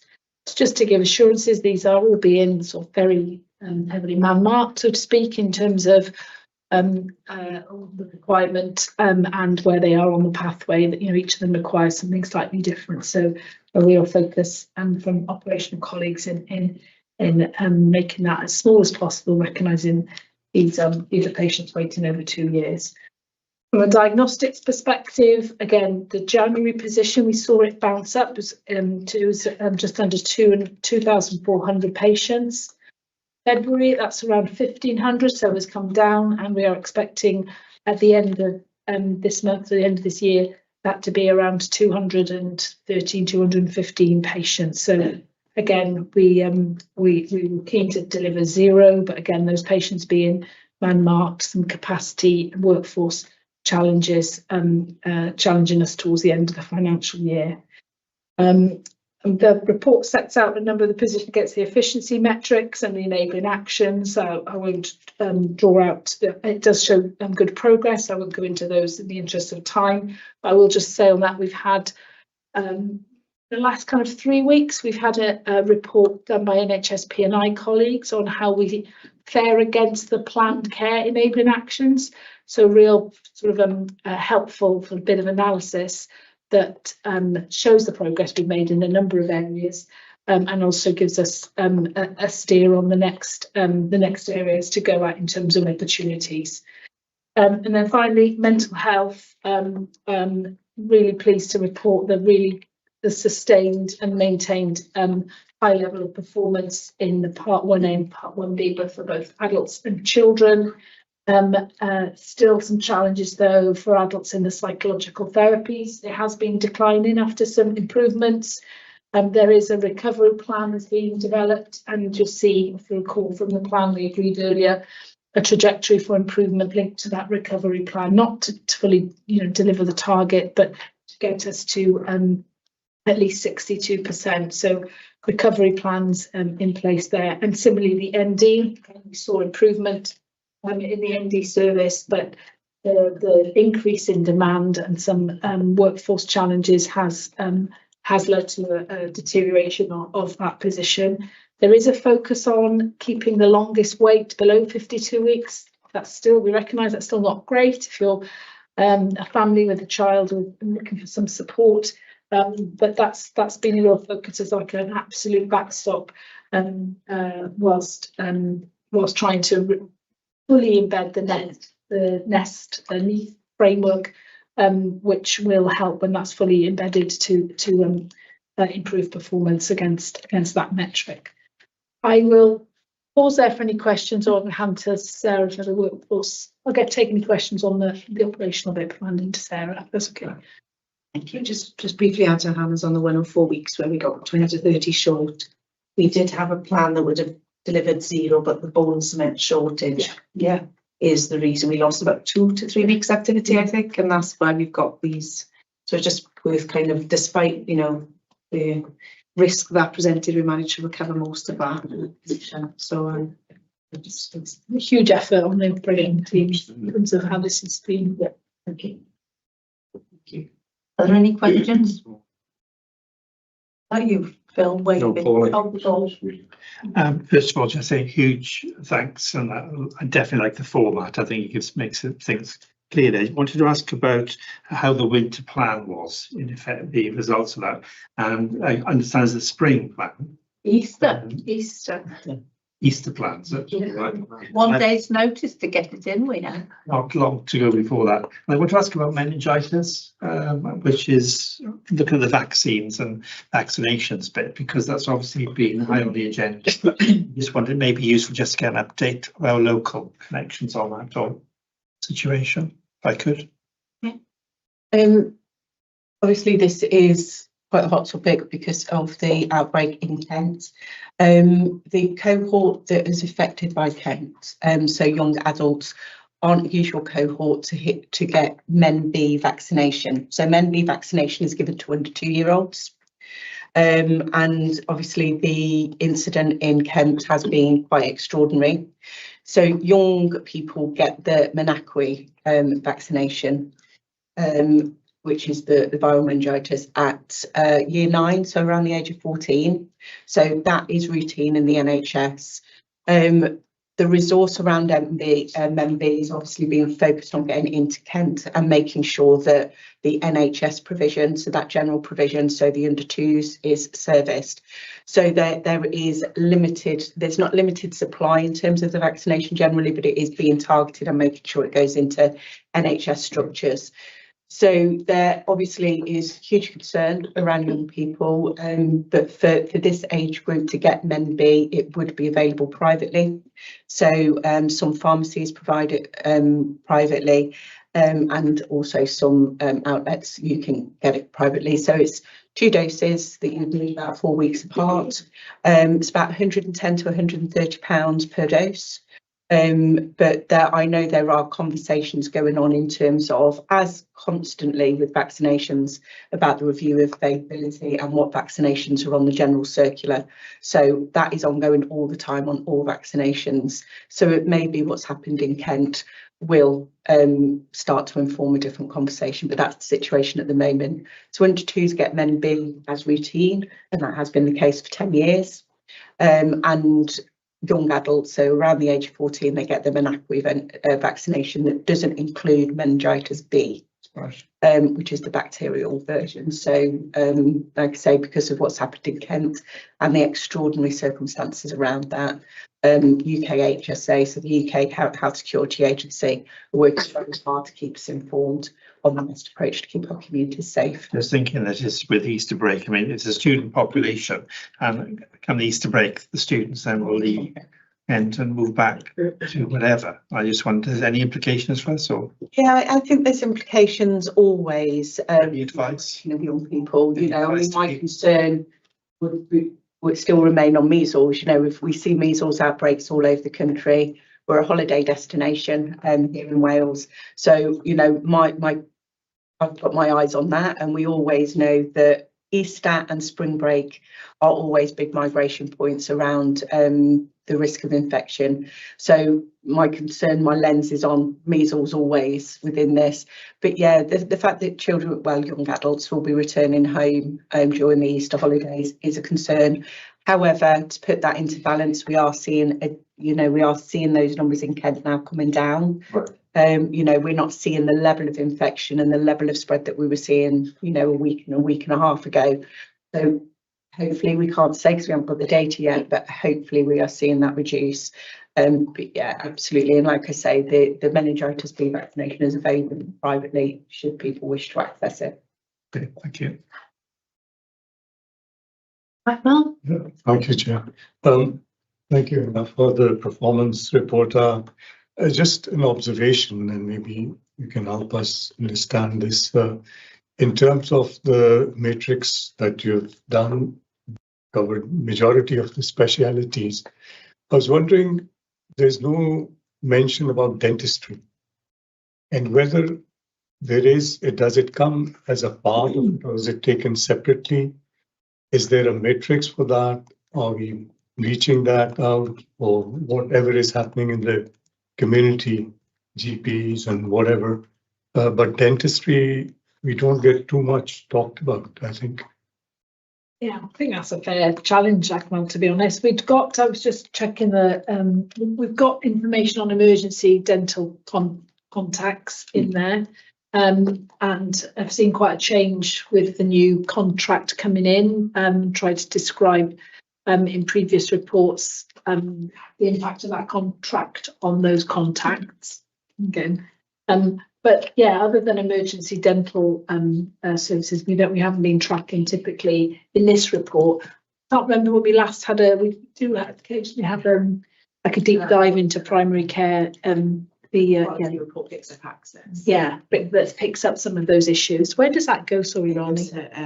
EQSOC. Yeah, so there is a kind of a lens on a focus on primary care access that goes there. Again, always happy to bring through it. We want to be able to bring more kind of primary care metrics and measures in, if we can get access to them. Right.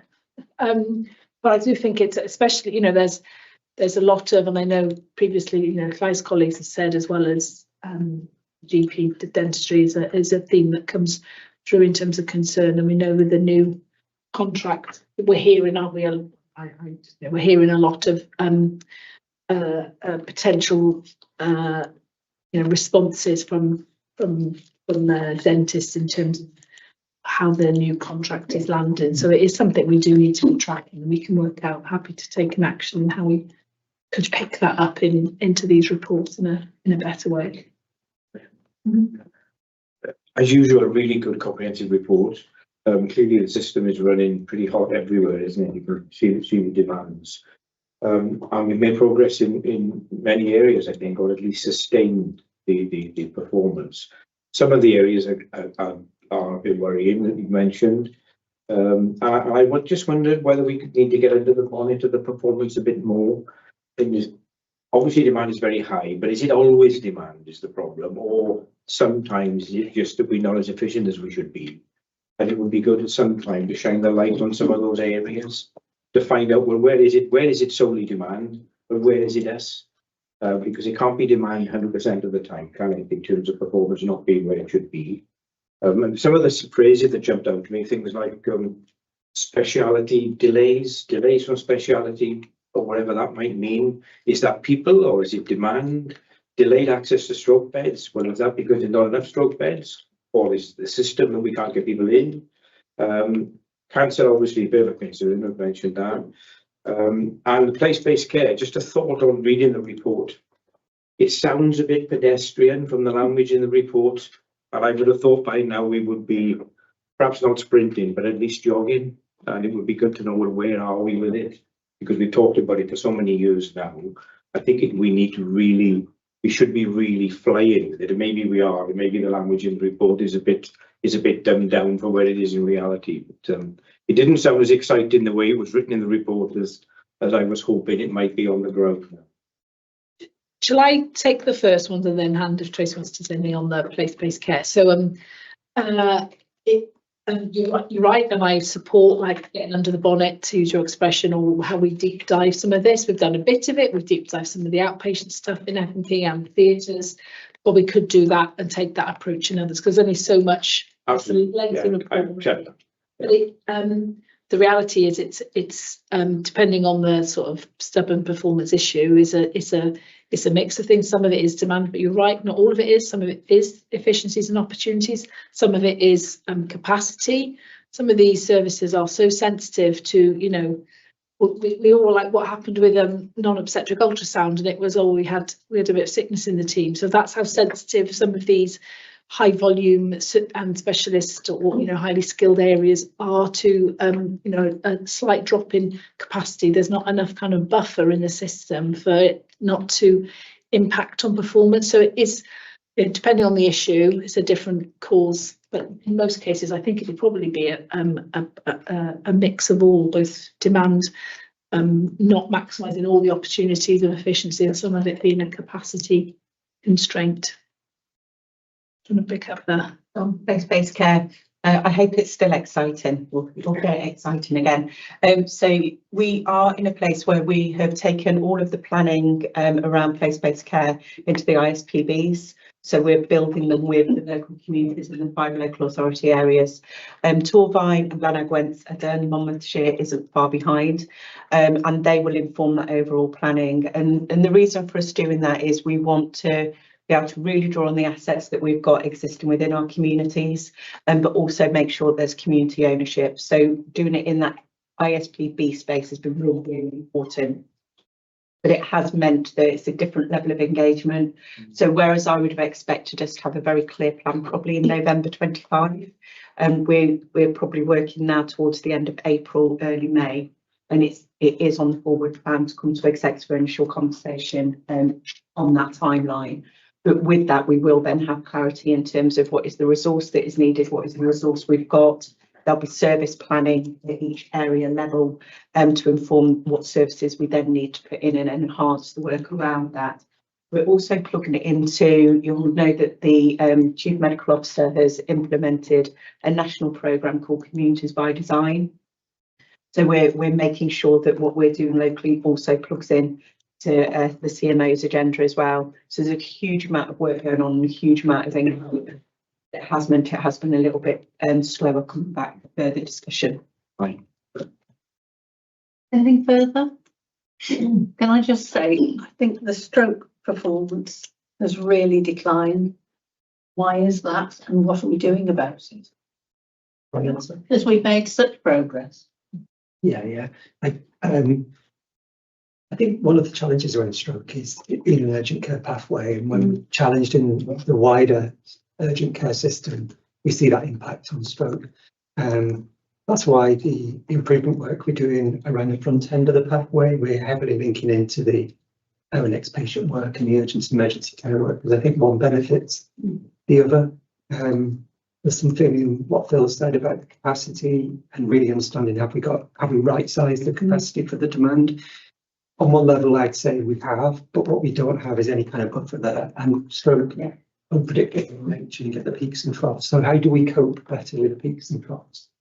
I think there's something about efficiency as well, and how do we maximise efficiency right across the stroke pathway. So what happens at the front end of the pathway is directly impacted about what's going on at the back end, and are we achieving those discharges? Are we getting those timely discharges? It makes a difference at the front end, and looking at length of stay and things like that. But also maximising opportunities around things like thrombectomy and thrombolysis make a big difference to the rehabilitation and recovery pathway. So there's a lot to do in that space. We have a stroke improvement plan that we developed on the back of our GIRF review a couple of years back through our stroke delivery group. We're visiting that, so we kind of look at the actions that are still outstanding, the ones that we didn't really get over the line, and just so a refreshed look at that. And then, like I say, we're going to be linking much of that activity to the urgent and emergency care as well, really, because the two sit together. So there is a lot of work to do in that space. So, Yeah, there is. yeah. Thank you. Anything further? As long as I can add, Sarah can pick up the workforce bit of the report. Okay, thank you. In relation to some key points from the workforce report, staffing post has remained pretty consistent. Main increases have been around estate and ancillary staff and nursing and midwifery due to targeted recruitment events. The slight reduction in admin and clerical staff mainly due to natural turnover. And just to note, we will be undertaking an admin review over the next month in terms of opportunities for this year. Sickness and absence during the period, noting that it's a winter period and we always experience seasonal increases in absence, has been high to 6.9% in January, and that has decreased to 6.5 in February, and we have a programme of work to further decrease that, linked around looking at the data and using those insights to inform targeting key areas, providing refresher training to all managers, and also supporting the application of the policy in relation to sickness absence management.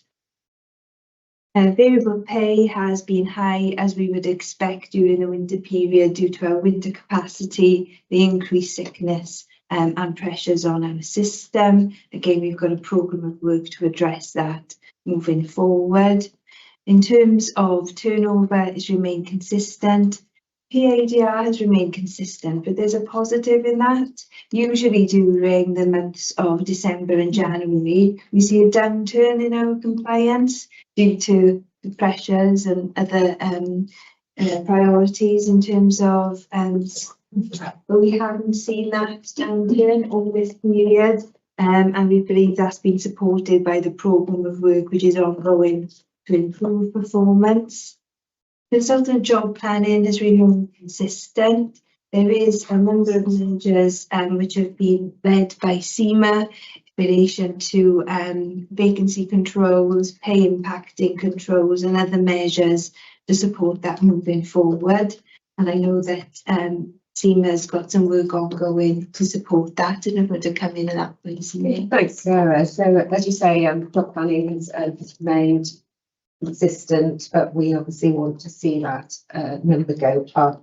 We're at 54% compliance spend on job planning. I will say that in addition to that 54%, 25% are in some form of conversation progress, active discussion. So they are being actively looked at, with a number of those just requiring a signature.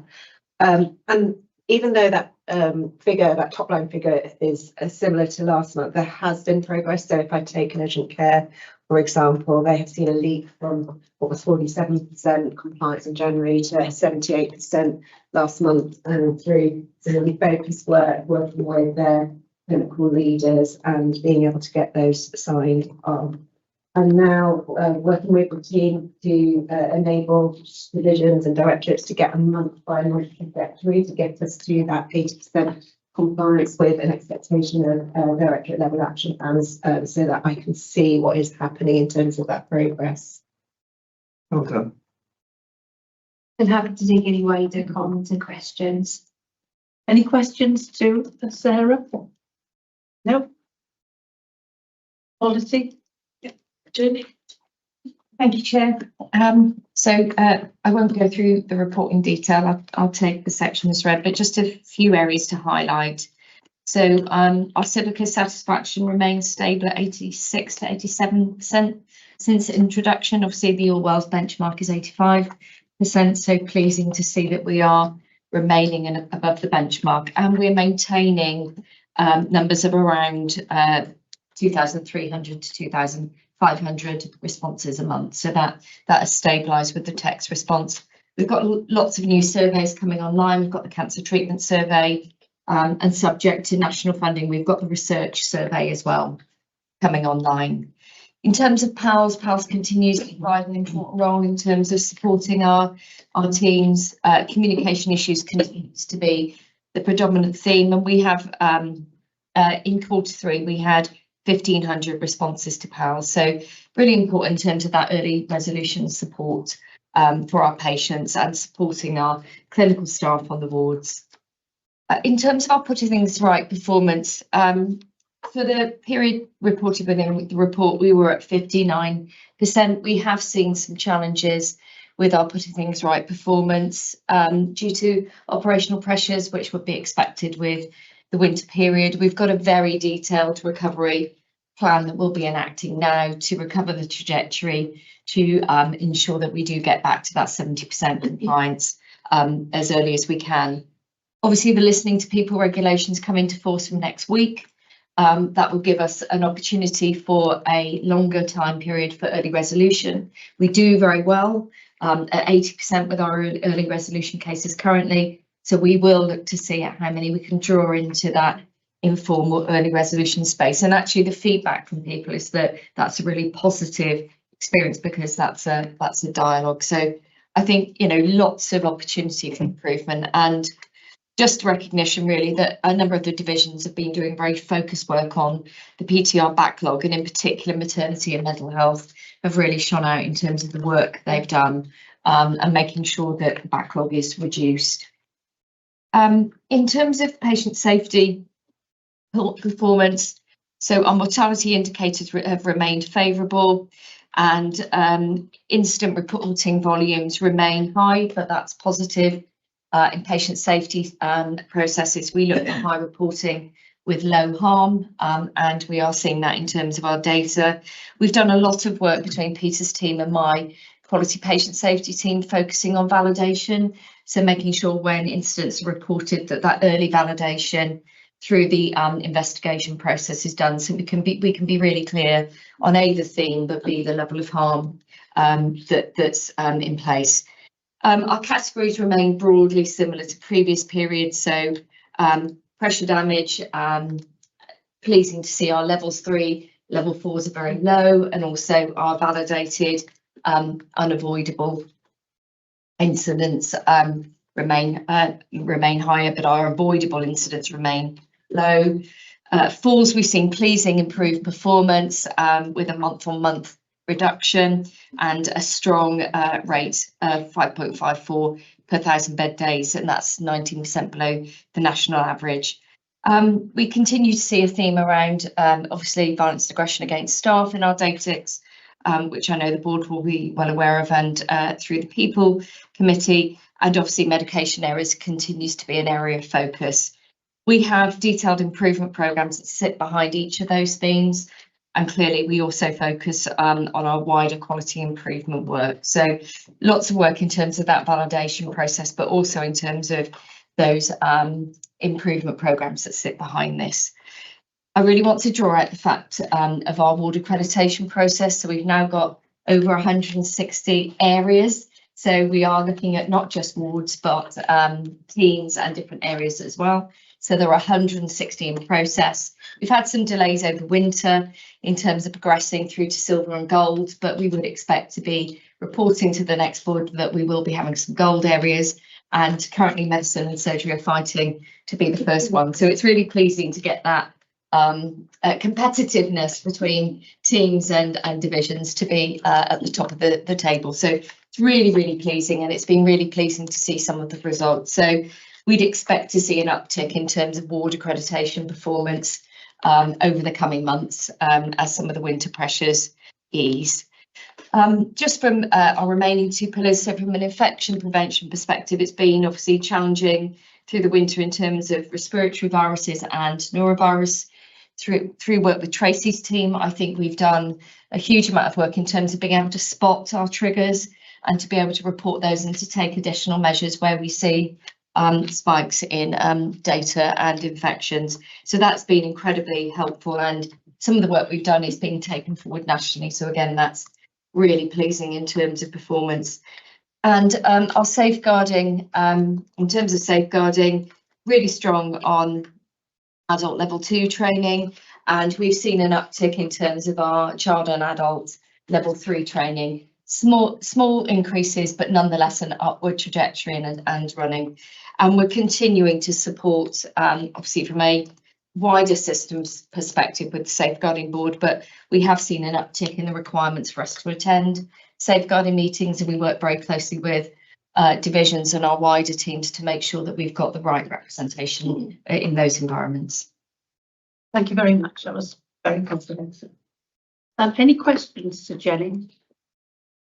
It's good to see the improvements, and you get a much more healthy approach to making sure patient safety is right at the centre. So that's really good. Thank you. Finance. Thanks, Anne. So the report included is for the 10-month period ending January 26. Run through the key points. In terms of revenue, the year-to-date deficit was 17.6 million, and that's leading to a forecast which we retain in at 18.3 million pound deficit. In terms of capital, 26 million pounds spent for the year-to-date against a 5 million pound budget. Point in time reporting, there's a forecast balance. Public sector payment policy, where we are required to pay non-NHS providers within 30 days.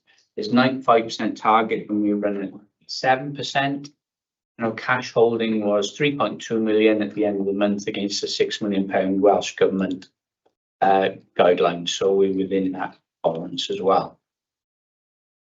For the month 10 report, our underlying position was reported at a draft 40 million pound, as we've described this morning through the MTP. That's been revised to 38. So that'll be the figure we're using going forward. Savings plan identified for the year, 40 million pounds. Our actual expected is 43.5 million, and of that, 20 million pounds non-recurring, 23 expect to be recurring, 32 million as a full year affecting next year. And what that basically means is we'll be expecting 32 million pounds to support the underlying going into next year. That's what the IMTP is built on as well. Pardon me. So in the report, there's the usual table of the drivers that are driving the 0.3 million deficit. You can see how that's moving. In terms of key points then, pay has increased on previous months, notably 0.4 million on substantive and 0.4 million variable pay, predominantly nurse agency and bank. That aligns with the winter pressures and Sarah's report earlier. Our non-pay is reduced by approximately 5 million pound, and that's reflective of the previous month's spike due to GMS and dental contract final settlements going through, and some pass-through costs for specialised drugs, all of which were funded. In terms of operational issues, CHC continues to be a pressure, drugs continues to be a pressure with a marginal price increase on prescribing figures. Delayed transfers are dropping a bit, but at the time of reporting was still in excess of 200. That's been superseded with updates for February now, just provided. RTT, lots and lots of work on RTT through Welsh Government funded initiatives being progressed. That's reflected in the pack. Welsh Government have now confirmed funding for Welsh Risk Pool risk and costs for 25-26, approximately 10 million. And they will be funding the band 2 to 3 settlement non-recurringly for this year. And the IMTP for next year includes the current costs of that going forward. Our strategic cash support has been formally confirmed now by Welsh Government for our deficit for the end of the year. Any questions, please? Any questions for Rob? I think we've gone through this reasonably thoroughly. There's no surprises, unfortunately. Okay, thank you. Might we move on, please, to the strategic risk report 6.4? Yeah, thank you, Chair. So it's the standard strategic risk report update, which includes the updated assessment of the strategic risk profile following for the different committees and an assessment for our risks. So we've still got the 9 overarching strategic risks and 21 associated sub-risks. As a result, so most things remain broadly stable. However, there's 2 key developments to draw out. One is increasing the risk score for 06B from 16 to 20, recognising some of the delays in national digital programmes and our concerns around RISP and LIMS, and the proposed reframing of SRR 011 to reflect the broader strategic risk around climate change, decarbonisation and organisational resilience. So just require the board to ignore those and support them. Fine. Thank you. Any questions or comments? I think we've been through these pretty thoroughly in the committee. There are significant risks. I think that the way in which they're being managed has certainly become much clearer and expeditious as well. Thank you. 6.5 key matters from committees. The boards. I haven't got my list. So who's first? We'll go at Penny. Should you Penny? Should we go Wednesday? Okay. Like that, I've just explained that I only had my meeting yesterday and it finished at 4:30. So this is just a brief. This is just a brief overview. So it's a good committee. We had a report on the compliance. We had a compliance report for mental health, providing assurance against legislative requirements of the mental health. And highlighting comprehensive, we highlighted in that report a comprehensive training programme, including widening to the out to the community, which was a plus. The concerns were raised were lack of accommodation for under 18s, children and young people in mental health. Some of the changes in some of the rises, the rise in the section 2, section 3 and section 136 numbers. These were all, I won't go into details, this is just a brief overview, is that right? I forgot about the lot from the last meeting. These were discussed, they were within the norms, which was the thing that counted, and there were some reasons for some rises and others it was just mainly societal. So another next item on the agenda was mental health performance and outcomes. Concerns were expressed about neurodiversity and the psychological therapies in particular and the waiting lines, and this was discussed in some detail. But the pluses were included. The new templates that were available allowed for more consistent and timely closure of complaints. 3 assurance of dementia standards as per the presentation we had today. Although we had a longer version, it was very detailed. We didn't actually get that video because there was an error with the video at the time, but it was a very comprehensive report and it was a very pleasing report because we showed, as did Amanda show you today, that things are going forward and we really should be quite proud of what we do. Of course, there are areas of concern, but overall it's the same that you had today from Amanda.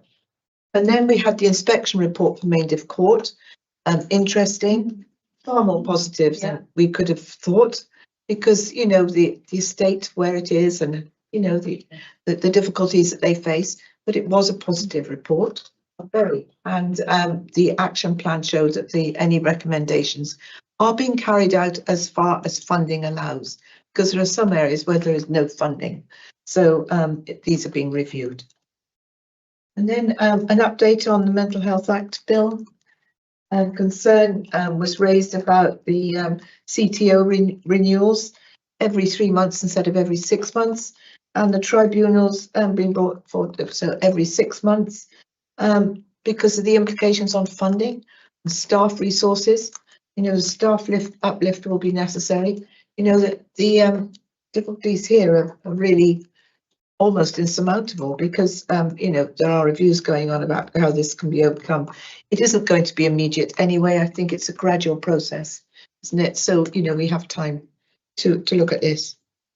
And then Paul very gamely came along without cake. He was on Teams, so it would have been difficult. The mental health maturity assessment across all the health boards, and this highlighted basically the urgent need for coordinated national action, investment and capability building. You know, we have problems with digital system, and you know, we need help really, but it's not that forthcoming at the moment. So Paul's doing a stoic job against the odds. And lastly, the mental health and learning difficulties division IMTP practice. Quality ward accreditation was mentioned because it's having, you know, it's having its implications, and they were noted. The recommended a new digital system and workforce sustainability. So easy to say, but so hard to implement. So there was some discussion about that. So overall, I think that's all I've got to report now, but it was a good meeting. Thank you. Thank you very much. Any questions for Fanny? No? Ewan, audit? Nothing to add really to what's in the report, other than big thanks to all the exec and Rani and her team for cleaning up the outstanding action points that we've got from the audits. I think we've made a massive leap forward on all that stuff. So we have commissioned, I guess we're looking into some of the old items that we've got in there, especially in the digital space, where we don't think there's much we can do on a lot of them. They're all kind of central points. So we're trying to address those with audit and kind of get them cleaned up a bit, but otherwise nothing to go. Fine, thank you. Any questions to Ewan? No?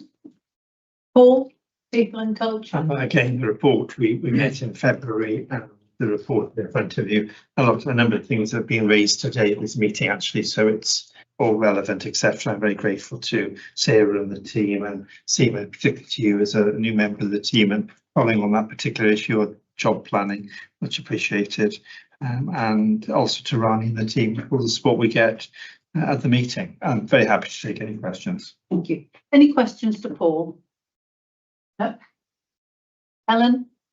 From PQSO, I think we had regular discussions on the quality outcome framework and reviewed and discussed issues through that, and a regular update on the maternity and neonatal services. Things that were new and I think very helpful was the PALS review. As it's been a service that's been doing for 2 years, they've done an evaluation of it, and I think highlighted the fact that okay, it doesn't seem to be fulfilling the initial expectation, but it does do lots of other things that's very difficult to quantify, but yet improve the patient, carers and staff experience by providing additional support. So I think that'll be an ongoing evaluation, particularly because it was meant to help with the sort of concerns and the complaint side of things, which it does, but not easy to quantify how it does that.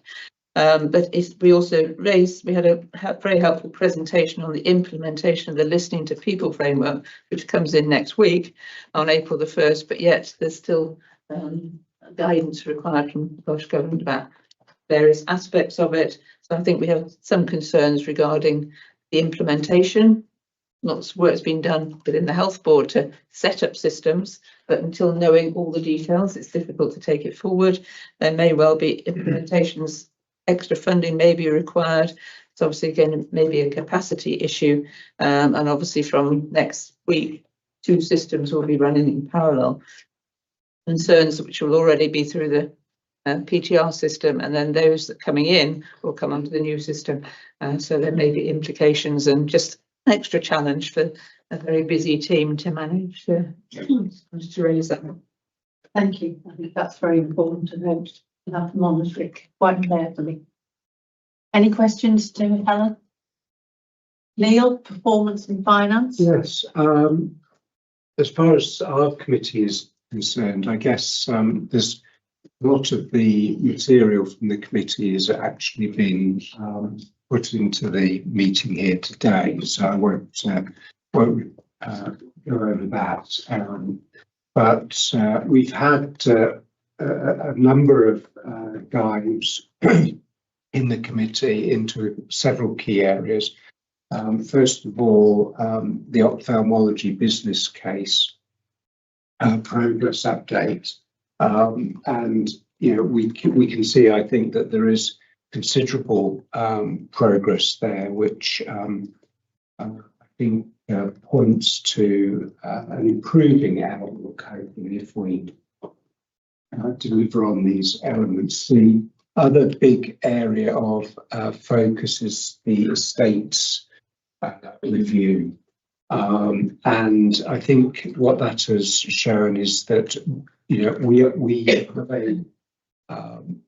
we have an estates management situation which is challenging, but the team actually are effectively prioritising things such that we are minimising risk, whilst at the same time recognising that this, you know, condition of the estate is in desperate need of investment and resolution.